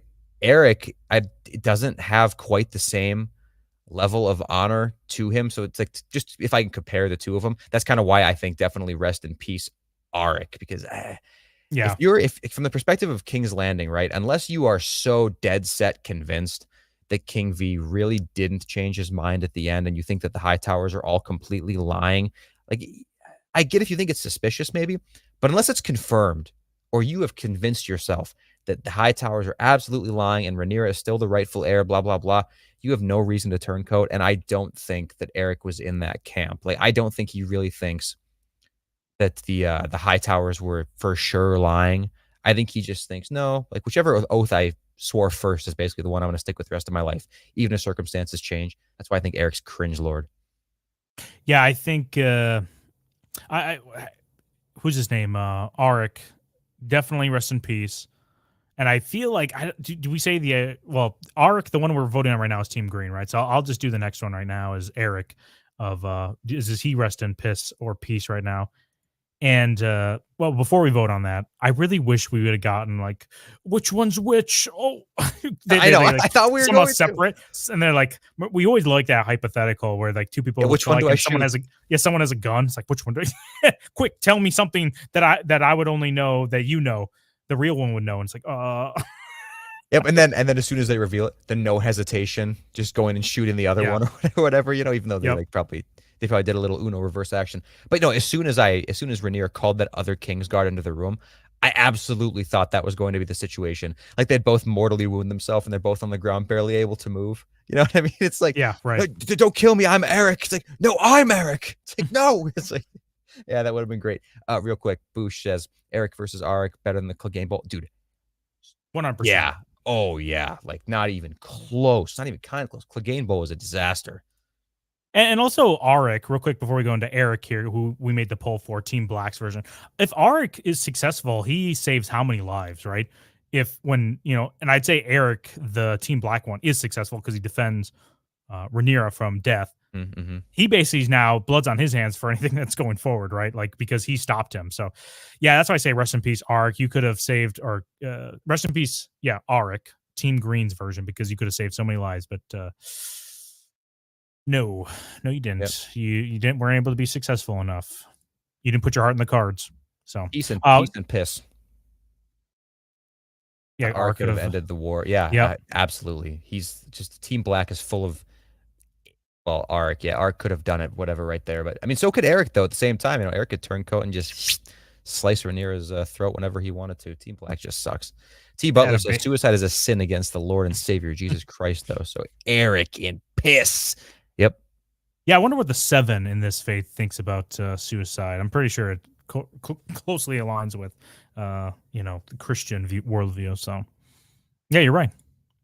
Greetings from France. I love you guys. Keep it up. Hey, thanks. Whoa. Hey, wish we could say the same. Yeah, we can't keep it up. We have medication for that. Hey, let us know where you guys are from. Dox yourself in the chat real quick so we can find out your location. Please and thank you. And if anyone says 1600 Pennsylvania Avenue, DM me on Twitter. I have some things to tell you. Yeah, we're closer than you think. Well, this poll is closer than you think. Rest in peace versus piss. Peace is at 54%, and piss is at 46%. So pretty close here, guys. Ooh. Well, let's go this a little bit longer. Let's see. Here, a lot of America here. Newfoundland, Canada. Oh, Boosh. No one. You're from hell, Boosh. That's where you're from. Australia, down under. I'm sure that's not annoying to hear at all.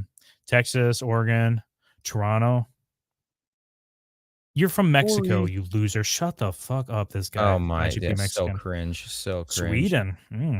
Got a lot of international love here. So hey, be sure to smash that like button real quick. And let's stop this poll. Peace wins by 54%, barely getting by. Ooh. A lot of peace for our boys here. The scene is really good, though. Honestly, the scene's good. When this was coming up on screen or whatever, when Mysaria, like, what was the point of having Mysaria see the, Arik enter the castle? Was the implication supposed to be that that's the reason why Eric returned and was able to intervene because Mysaria? Yes. Yep. That's okay. it. That was supposed to be the thing. And it's also to gain trust from Rhaenyra, because now Rhaenyra, and also it's a very positive association with Rhaenyra's choice, because if Rhaenyra if she didn't let Mysaria or the White Worm go, then she wouldn't have been able to identify that there's a Kingsguard infiltrating her ranks within Dragonstone. So Rhaenyra made the good decision. So good, what's called intuitions by Rhaenyra. Nothing like that ever happens. Wow, yeah, I can't believe it. I can't believe Rhaenyra made a good decision or something that was morally great. I can't believe that. This one, I'm not a fan of this change. This is probably the only thing that I was super against in this episode, as far as deviations from the book. In the book, when blood and cheese happens, it just happens. Rhaenyra doesn't really say anything against it. She doesn't seem to be upset by it or whatever, at least not like she is in the show. And then at some point later on, Mysaria is just in her employ, and she works as kind of an intelligence operative in that, in her employ, how she is now. And she didn't really seem like she has to earn her place, or at least if she did, they didn't explain that. And to me, that was always, at least in my head, the association was just like, okay, Rhaenyra maybe privately was happy about blood and cheese happening because this is a pretty cutthroat political world. One of her sons died. It only makes sense that she would have some sort of satisfaction in, her rival's son dying. Right. So that makes sense.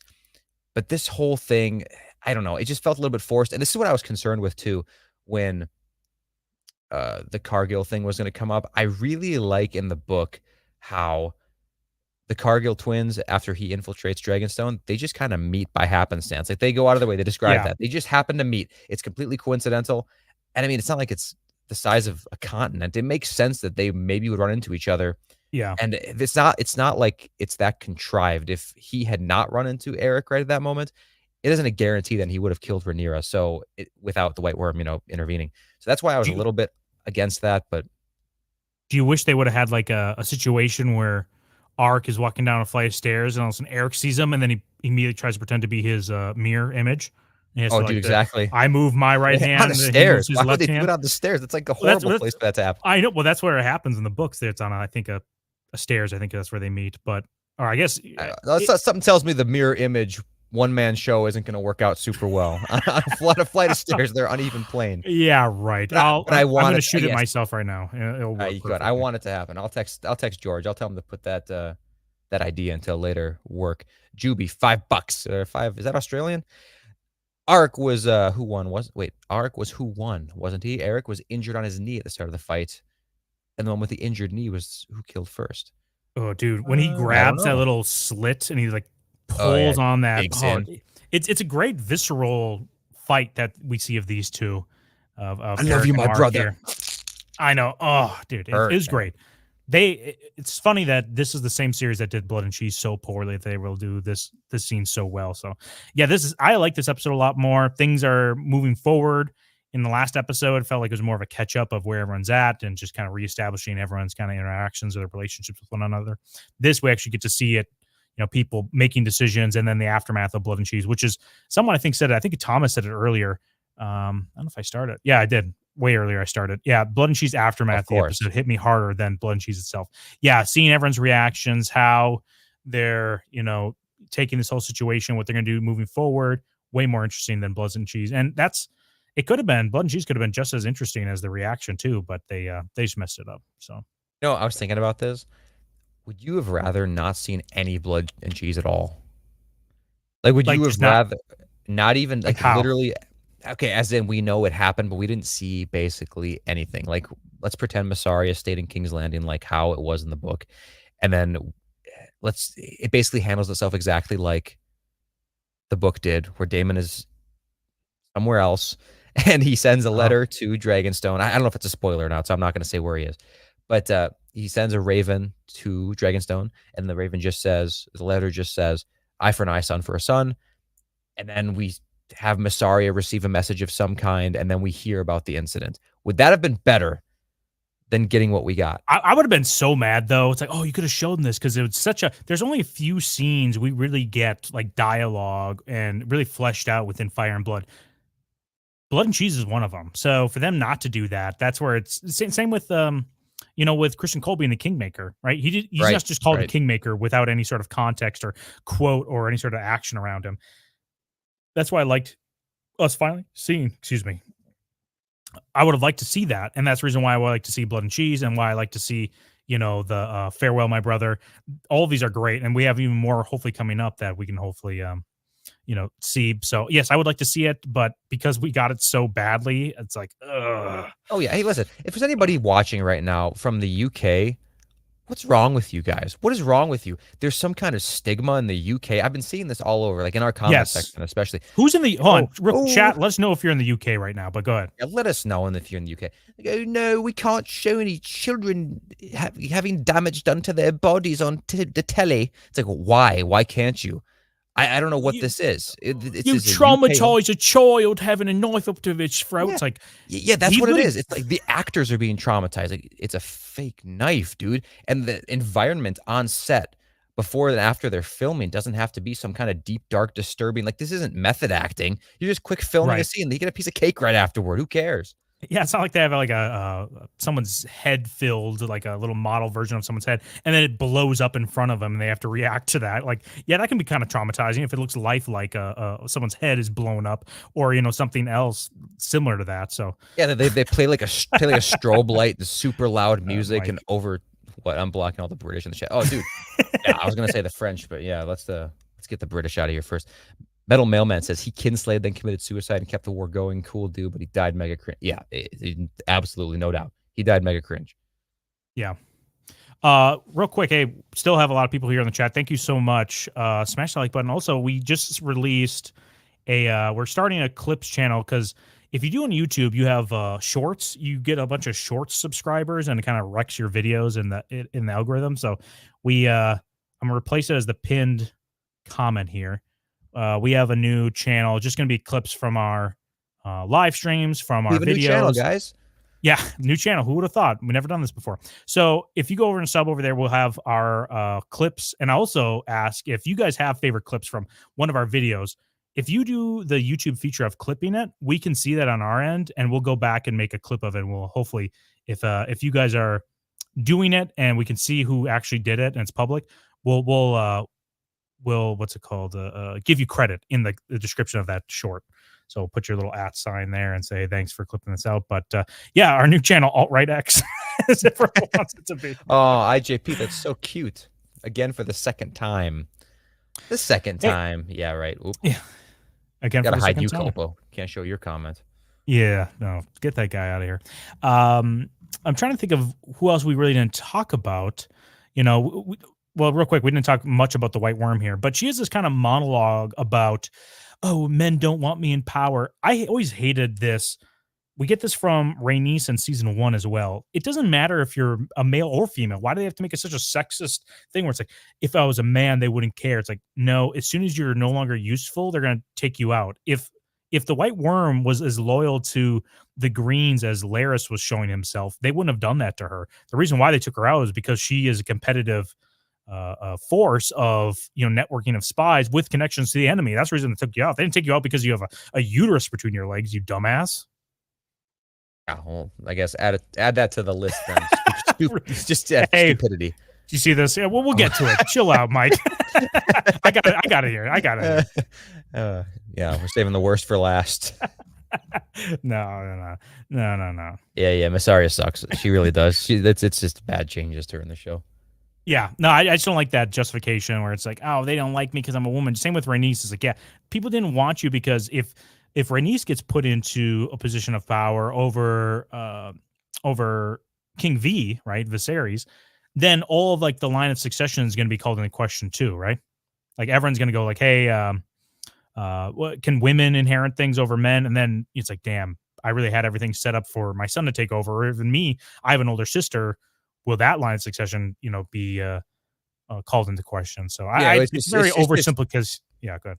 Well, no, it is. It's just everything is set in stone. There's a certain way it operates. It really is just like for ease of access. And like you said, too, there's probably so many people around the realm who have things ready to go for their sons or whatever. And now if Rhaenys gets it, then it throws a whole wrench into things. Not to mention even the fact that Laenor was up for, the succession as well, possibly over King V. So then it's like, well, what the hell does that even mean now? That really throws a wrench in things. Like it passes over the woman to get to the next boy in line, even though there's probably a more logical son in King V that's down the other line of succession. It's a pain in the ass, man. Yeah, I totally agree. I'm glad they're not going forward with that, or at least, I really wish they just made it more clear and wasn't so like a whatever sexist allegory they were trying to make it. But before we get into Mike Has Bad Knees' favorite characters, we might do this if we keep getting kind of introduced to newer houses within A Song of Ice and Fire.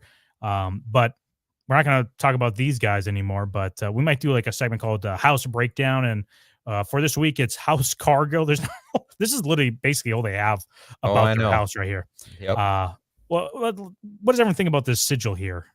A golden goose on a red and black stripes. It's like, it's not the worst. It's nothing that great, but it's not sleek enough. It's way too detailed. They need to make this thing a lot more aesthetic. It's a nice idea. Yeah, no, it's definitely a nice idea, and I think it could look better, just like how the Strong's symbol kind of looks. The Strong's in the books is just like 3 stripes, like the red, green, is it red, green, red? Or excuse me, red, blue, green. Those 3 stripes. In the show here, they give it a little more like detail to it. This is exact opposite. Give us simple this thing down here. But what do you guys think about this sigil here? I think it kind of looks meh. But anyways, they're an extinct house now, and they're extinct house now. How's Duckface? Okay.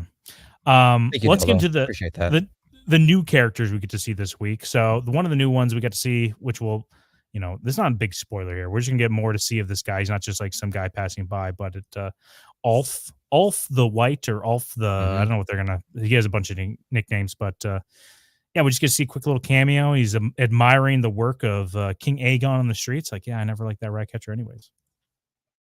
Yeah, I don't know. There's not much to him in this one. It's interesting that like him and Hugh.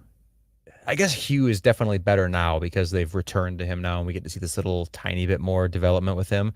But Ulf is weird because they didn't ever show him before this, and it seems like I don't know. It just feels like they focused on a random guy in King's Landing for a minute. If you don't know who this is, it just feels Yeah. like they focused on some random guy, and you're kind of like, okay, like why is he? Why are we seeing so much of him right now? Like, why is he a guy that even gets lines in the show? It seems strange. Like the way they deliver this is odd. Yeah, and I think if you don't know what's going on, and you don't know the casting announcement, you're probably thinking, "Who the hell is this guy? Why are we focusing on this Yeah. guy?" It's just like how, I mean, we kind of get it with Hugh last episode, and then we kind of get him in this one. And it doesn't; those parts kind of feel like they weigh down because there's not a lot going on, and it's like, oh, you're developing a character that's brand new, but I really have no connection or tie to him. But yeah, so we get Ulf here. We get Hugh, little family man here. This reminds me. I saw this. Reminds me of you, Gator. You and your wife. This is very same aesthetic here. The Same color palette. Yeah. yeah, same color palette. You're white Mm. with like blondish hair, white, very light hair, and then your wife that's brown skin, black hair. Yes, correct. This is this is exactly our color palette. And I mean, I don't know. Maybe my head's kind of shaped the same way as Hugh's, sort of. I guess I don't know. But this scene didn't bother me nearly as much as well. I shouldn't even say the Ulf scene didn't bother me at all either. It's just kind of off if you think about it. But this is good because this felt totally natural. And that for episode 1, when we're hearing all those petitions for Aegon, the Yeah. scene only felt like at that time like we're getting development from Aegon and showing the kind of king that he wants to be naturally, and then showing that coming to a head with Otto and having their different styles conflict, and just kind of starting that tension that eventually leads to Otto being fired, which happened in this episode. And then him coming back in this felt pretty natural. It is boring, like you said. It just kind of felt like a distraction. We didn't need to see it, but it's pretty. I think it's good. I think this scene was actually good. Although I gotta say, what are they eating? What are they eating? That was the I most don't unfulfilling little slop I've ever seen. It looks like they soaked little breadcrumbs for a while and dyed them black and put them in some water, and then he's eating it with a spoon. Like there's no way Yeah. he's maintaining that body weight eating that. I don't know what that is. And then he takes a handful of little spices, puts it in there. That's way over seasoned. Yeah. No, they're definitely just trying to make ends meet, and it looks way worse than whatever. I remember in Two Towers when Aragorn gets that soup, and he's like, "Oh, this is the worst thing ever." That looked way better than whatever they're making here. But I do like the perspective we get on the ground in King's Landing with people potentially, that we feel sympathetic for, because like, oh yeah, I have a wife and I also have a sick kid here, so it's like immediately trying to pull the heartstrings here, like, oh, I'm just trying to get by, and the king said he would pay us. So immediately, if the king starts, not fulfilling those promises, you can kind of see how the impact is happening on the ground level. I like this, even though this feels kind of like cliche. I like this a lot more than that Prosty going after Damon, or excuse me, Aemond, and saying like, just remember when you guys fight, it's us who die. The little false book. It's like, bitch, shut the fuck, dude. Did I pay you to give me counsel about the small folk? Like, keep petting my head like I'm a baby boy and shut the fuck up. Literally L my A and keep feeding me your disgusting rotten milk. Like that's what I want you for. I paid you good money for that. You get to see my sapphire eye for that. Yeah. So it's like, yeah. Shape up. Also, this scene, last thing I'll say about the scene is that Hugh, hey, really, Bus and Jeeber, prove it. Yeah. I want proof of that. But this Hugh scene, I got to reread Fire and Blood, I guess, because based on the character the Hugh is or becomes or whatever, it's like, does he get his potential unlocked and then get injected full of pure testosterone for 10 years, or like what? This is very, I don't know. Like maybe I'm missing something, like some kind of a, I don't want to say too much. I feel I'm going to spoil something if I didn't. Yeah, let's not. Yeah. Yep. But here we got some quick questions here before we get into. We got a super chat here, but Based Union Rep says, "I think my neighbor is a black escort. How do I find out for sure?" Hey, everyone's at Based Union Rep and give him some advice. Yeah, he needs to know. I've never had a black neighbor, so I wouldn't know. And if I did, I'd probably move to a different neighborhood. Marina Wilson said, "We're allergic." $4.99. Sorry, we're allergic. Say 2 for 2 for Allison, Kristen sex scenes, and Allison bath scenes. Wakanda will give us one each episode, dude. That's I actually, hope not. Come on. Yeah, that's actually a valid point, though. If we get it, I hope we do get it now. because it would be interesting to see these people's prerogatives. One bath scene, one sex scene per episode. But they cut that animal one, so I don't know. Yeah. And also, what a nice Greg Vendor. Greg Vendor says here, favorite of Song of Ice and Fire channel. Hey, thanks. Thank Greg you for Vader, being here.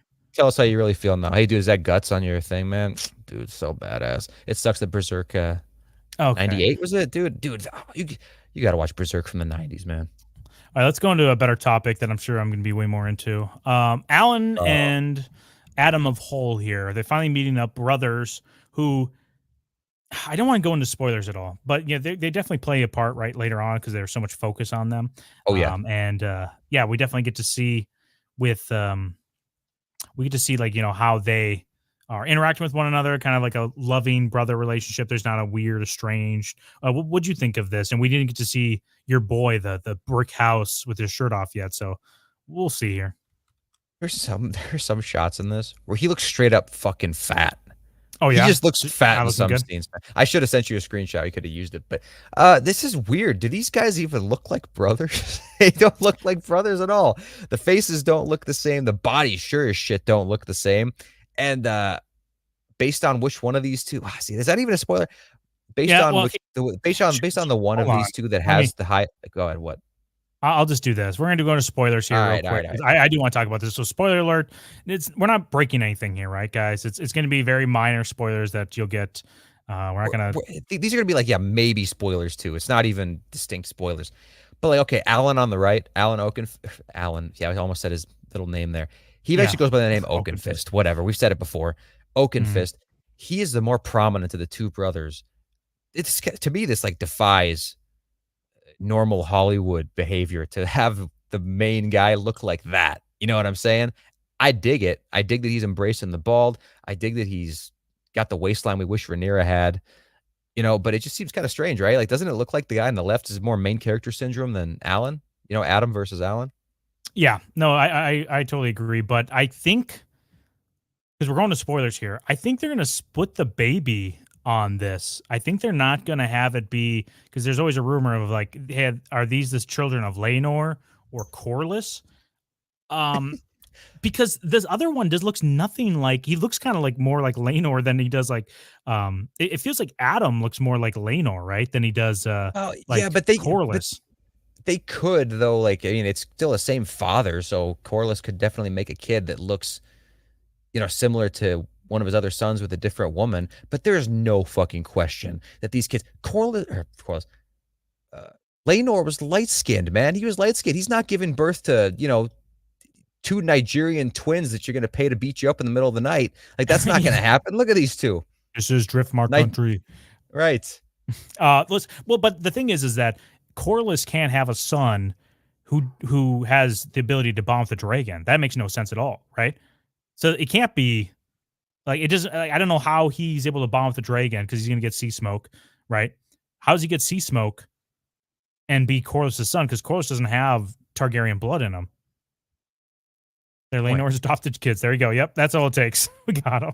Okay, right. But okay, listen, I debate this whole master race Targaryen bullshit. Man. That was one of our videos. Hey, who didn't vote for the master race video, guys? Come on. We'll do it eventually, no matter what. But no, dude, I think that's bullshit anyway. They just have a monopoly on the dragon stuff. They keep that shit under lock and key. No one else is able to be like, have the opportunity to try to train a dragon. So if Adam gets sea smoke, which he will, and then Alan will follow suit, I don't think that is an indicator that Corlys is or isn't their dad. I don't think so. I don't like that. I like them being Corlys' children, but it just doesn't make sense for the lore. I like that the dragons can only bond with Targaryens. I do like, oh, here we go. What's the hell is going on here? All right. Just to raise Asian. Hey, guys in the chat, let Hasim Hussein know what's going on. Yeah. Juicy.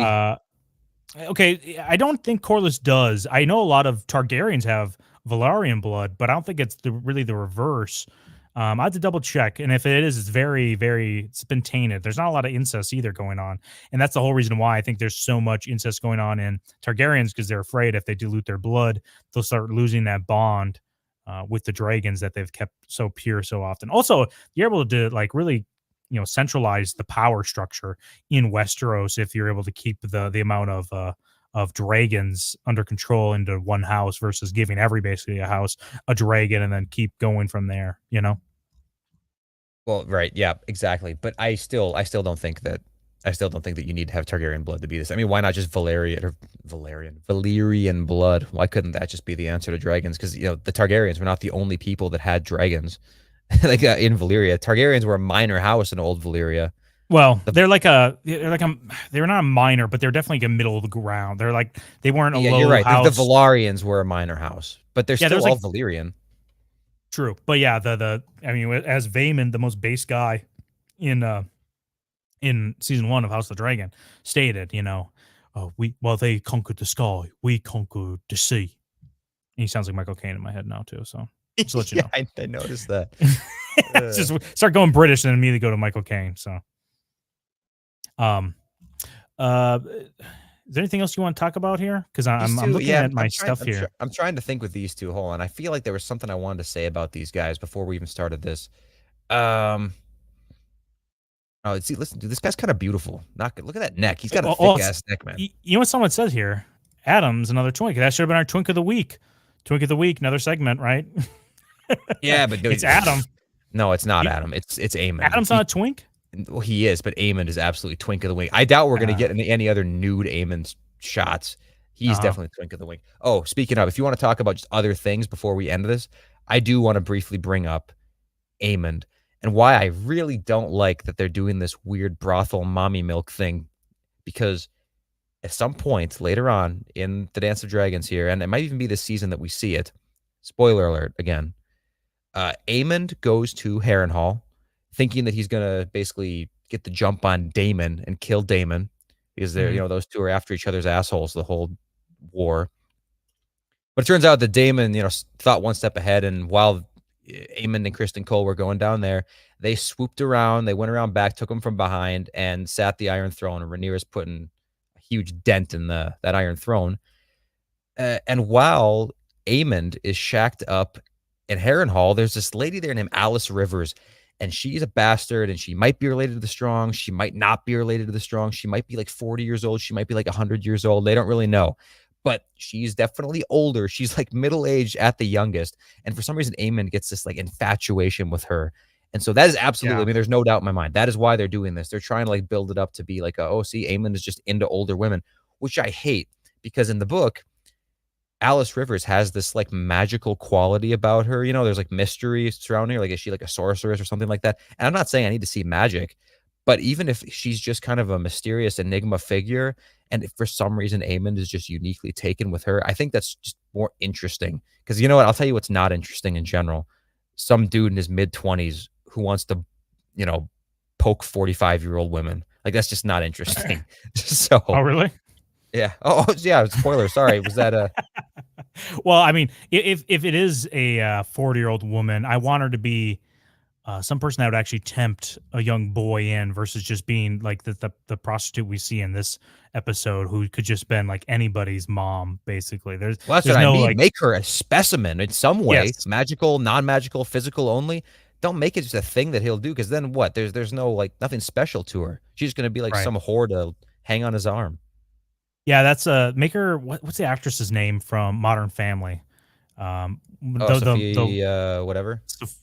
Sophia, whatever. Make her like that, where you're like, damn. It's like, I'm not a tit guy, but mommy milkers, please show me those bobs, baby. Dude, she's lived in the United States for like multiple decades and doesn't even have the slightest hint of an American accent. Like, she's trying to not have an American accent. That's cringe. Trying too hard. Well,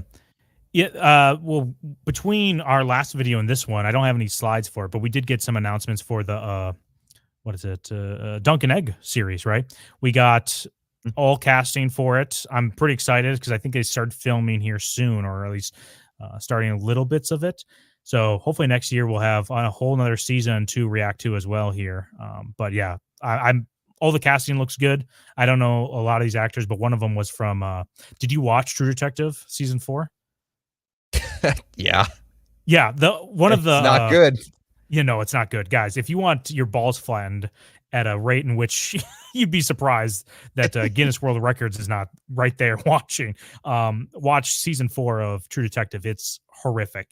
Yeah, your And balls will be flat. You'll be depressed the whole time because it's dark, and you won't see a single attractive woman for 6 full episodes. The son of the boy that, who's her name? I definitely thought was going to bone the whole time. Jodie Foster is going to bone the whole time. He's going to be a Targaryen. Is he Aeron Targaryen? I think he's the edgelord in that time period. Is he? Okay. Oh yeah. He's a little stinker bingus for sure. That's cool. Yeah, I think it's Aeron Brightflame. Correct me in the chat if that's it's Aeron Brightflame or not. But yeah, I'm excited. Get to see like a little more toned down. With tourneys and political intrigue in a different way than what we're getting, right? Big Mac Tomine. Yeah, we watched it, and it's we wish we did. Oh yeah, yeah. Who has watched it? Because let us know in the chat who's watched it. Marcelo, yeah, season 1 is the best season, but season 3 is also good. Yeah, it's season 3 is pretty good. Yeah. Oh, here 3 had potential but sucked, dude. The Duck Knight. Damn. Really? Wow, harsh. I like the acting of who's his name. What's his name? Mashur Ali, whatever his name is. Who the guy's supposedly playing Blade, who can't get that script pushed through properly. Yeah, he was great as like an old man. Looks great. So, but yeah, the casting looks good. I barely remembered this. I saw. I was like, wait, when was there a sex scene? Yeah, where that a lot of sex scenes. That big burly dude. I assume he means the one where that big burly dude gets like that toothbrush shoved up his ass or whatever by that. By that native woman. She just takes charge. You know what I'm saying? She spoons him, man. He's the little spoon. Yeah. It's a lot of women graping in that where they want to pull out and they're like, no, don't pull out yet. I'm like, holy shit. I do not cringe. Going good. Don't pull out, chick. Guess what? We're done now. But dude, imagine being the little spoon as a fat guy. Imagine what's happening to your dick. That thing's inside you. Nothing. Yeah, just mashing up against my my prostate in reverse somehow. Yeah. You know what? Like watching this and then going to, I haven't watched any of Acolyte. You have though. When you compare Acolyte to House of the Dragon, it feels like it's from a different period in time, doesn't it? Like the production value, the cinematography, the character consistencies, the characterization of characters. Like how can people be proud of what they do on Acolyte when you see House of the Dragon is not even top tier television in the last like 20 years, but it's just better than the rest of the shit we see. Yeah, it is for sure. And Acolyte, man, Acolyte's fun to watch because it's just so bad, right? It's not. I really don't understand. Me and Don are big Star Wars fans, or like historically we are, or whatever. We like the universe a lot. I really don't even know how people can still hate watch stuff like the Acolyte, and get pissed about it and rage online. I don't know how people can do that and even consume it. You watch it because it's funny. It's legitimately just funny to watch because it feels like fan fiction that's written so hastily. It's so poor. It's so bad. It's like a next level bad. I don't know how A Song of Ice and Fire could even be written in a way that would make it comparable to something like The Acolyte. But yeah, this show blows it out of the water completely. I mean, just like it did Rings of Power, right? Rings of Power is way better than Acolyte, by the way. And it still sucks ass compared to House of the Dragon. So yeah, I'd like to see the budget. I know I've heard this, and Mike says it here that Hot D is operating on a fourth of the budget. Yeah, I'd like to see the breakdown of it, like what's money wise, because Acolyte just seems so cheap. Like what are they paying everyone top billing? Like yeah, I mean, 180 million for looks so Acolyte. Good. House of Dragon looks so good, and the performances are great too, right? It's not like Acolyte or Star Wars. It's the sets look cheap. It looks a little clunky, but the performances are good, and the lore isn't breaking, and characters are consistent. No, there's like nothing. There's no good quality in it at all. And in House of Dragon, there are definitely moments where I'm like, yeah, they need to really tweak this or that to actually get it to be potentially Game of Thrones-esque. Because I still don't think House of Dragon is at the Game of Thrones level. Oh, dude, no. And if anybody thinks it is, just start a rewatch of Game of Thrones. You'll know within the first 2 episodes of Game of Thrones that House of the Dragon doesn't even come close. The first 4 seasons of Game of Thrones are just like, it might be the best TV ever made, to be honest with you, but it sucks. Man. I'm trying to find out. I'm trying to see the exact budget for House of the Dragon season 2 here, but I can't find it. It said the series boasted a $200 million production budget. I'm not sure if that's season 1 or not. I'm not sure. Well, either way, 200 million is pretty big, and Acolyte is 180 million, so it's pretty close, but the quality is not even close. Yeah, not even close. What was it? Oh, right here. Busha's Rings of Power cost 10 times as much as the show. Yeah, we were thinking about covering Rings of Power, but like it doesn't work for the algorithm for our channel to do that. We'd have to do everyone's favorite thing, which I think IJP up here was referencing. When are we going to announce our not our King's Herd, but our Rings Herd new channel only covering Lord of the Rings? We'll see by the end of House of Dragon if we get enough people willing to watch those kind of videos. But yeah, right now we plan on just covering House of Dragon. And as soon as House of Dragon ends, we figure out what people want to watch. If we want to do a season 1 restart of Game of Thrones, because Game of Thrones still holds up. We just, like we said, we started rewatching it. It's like, dude, this is great.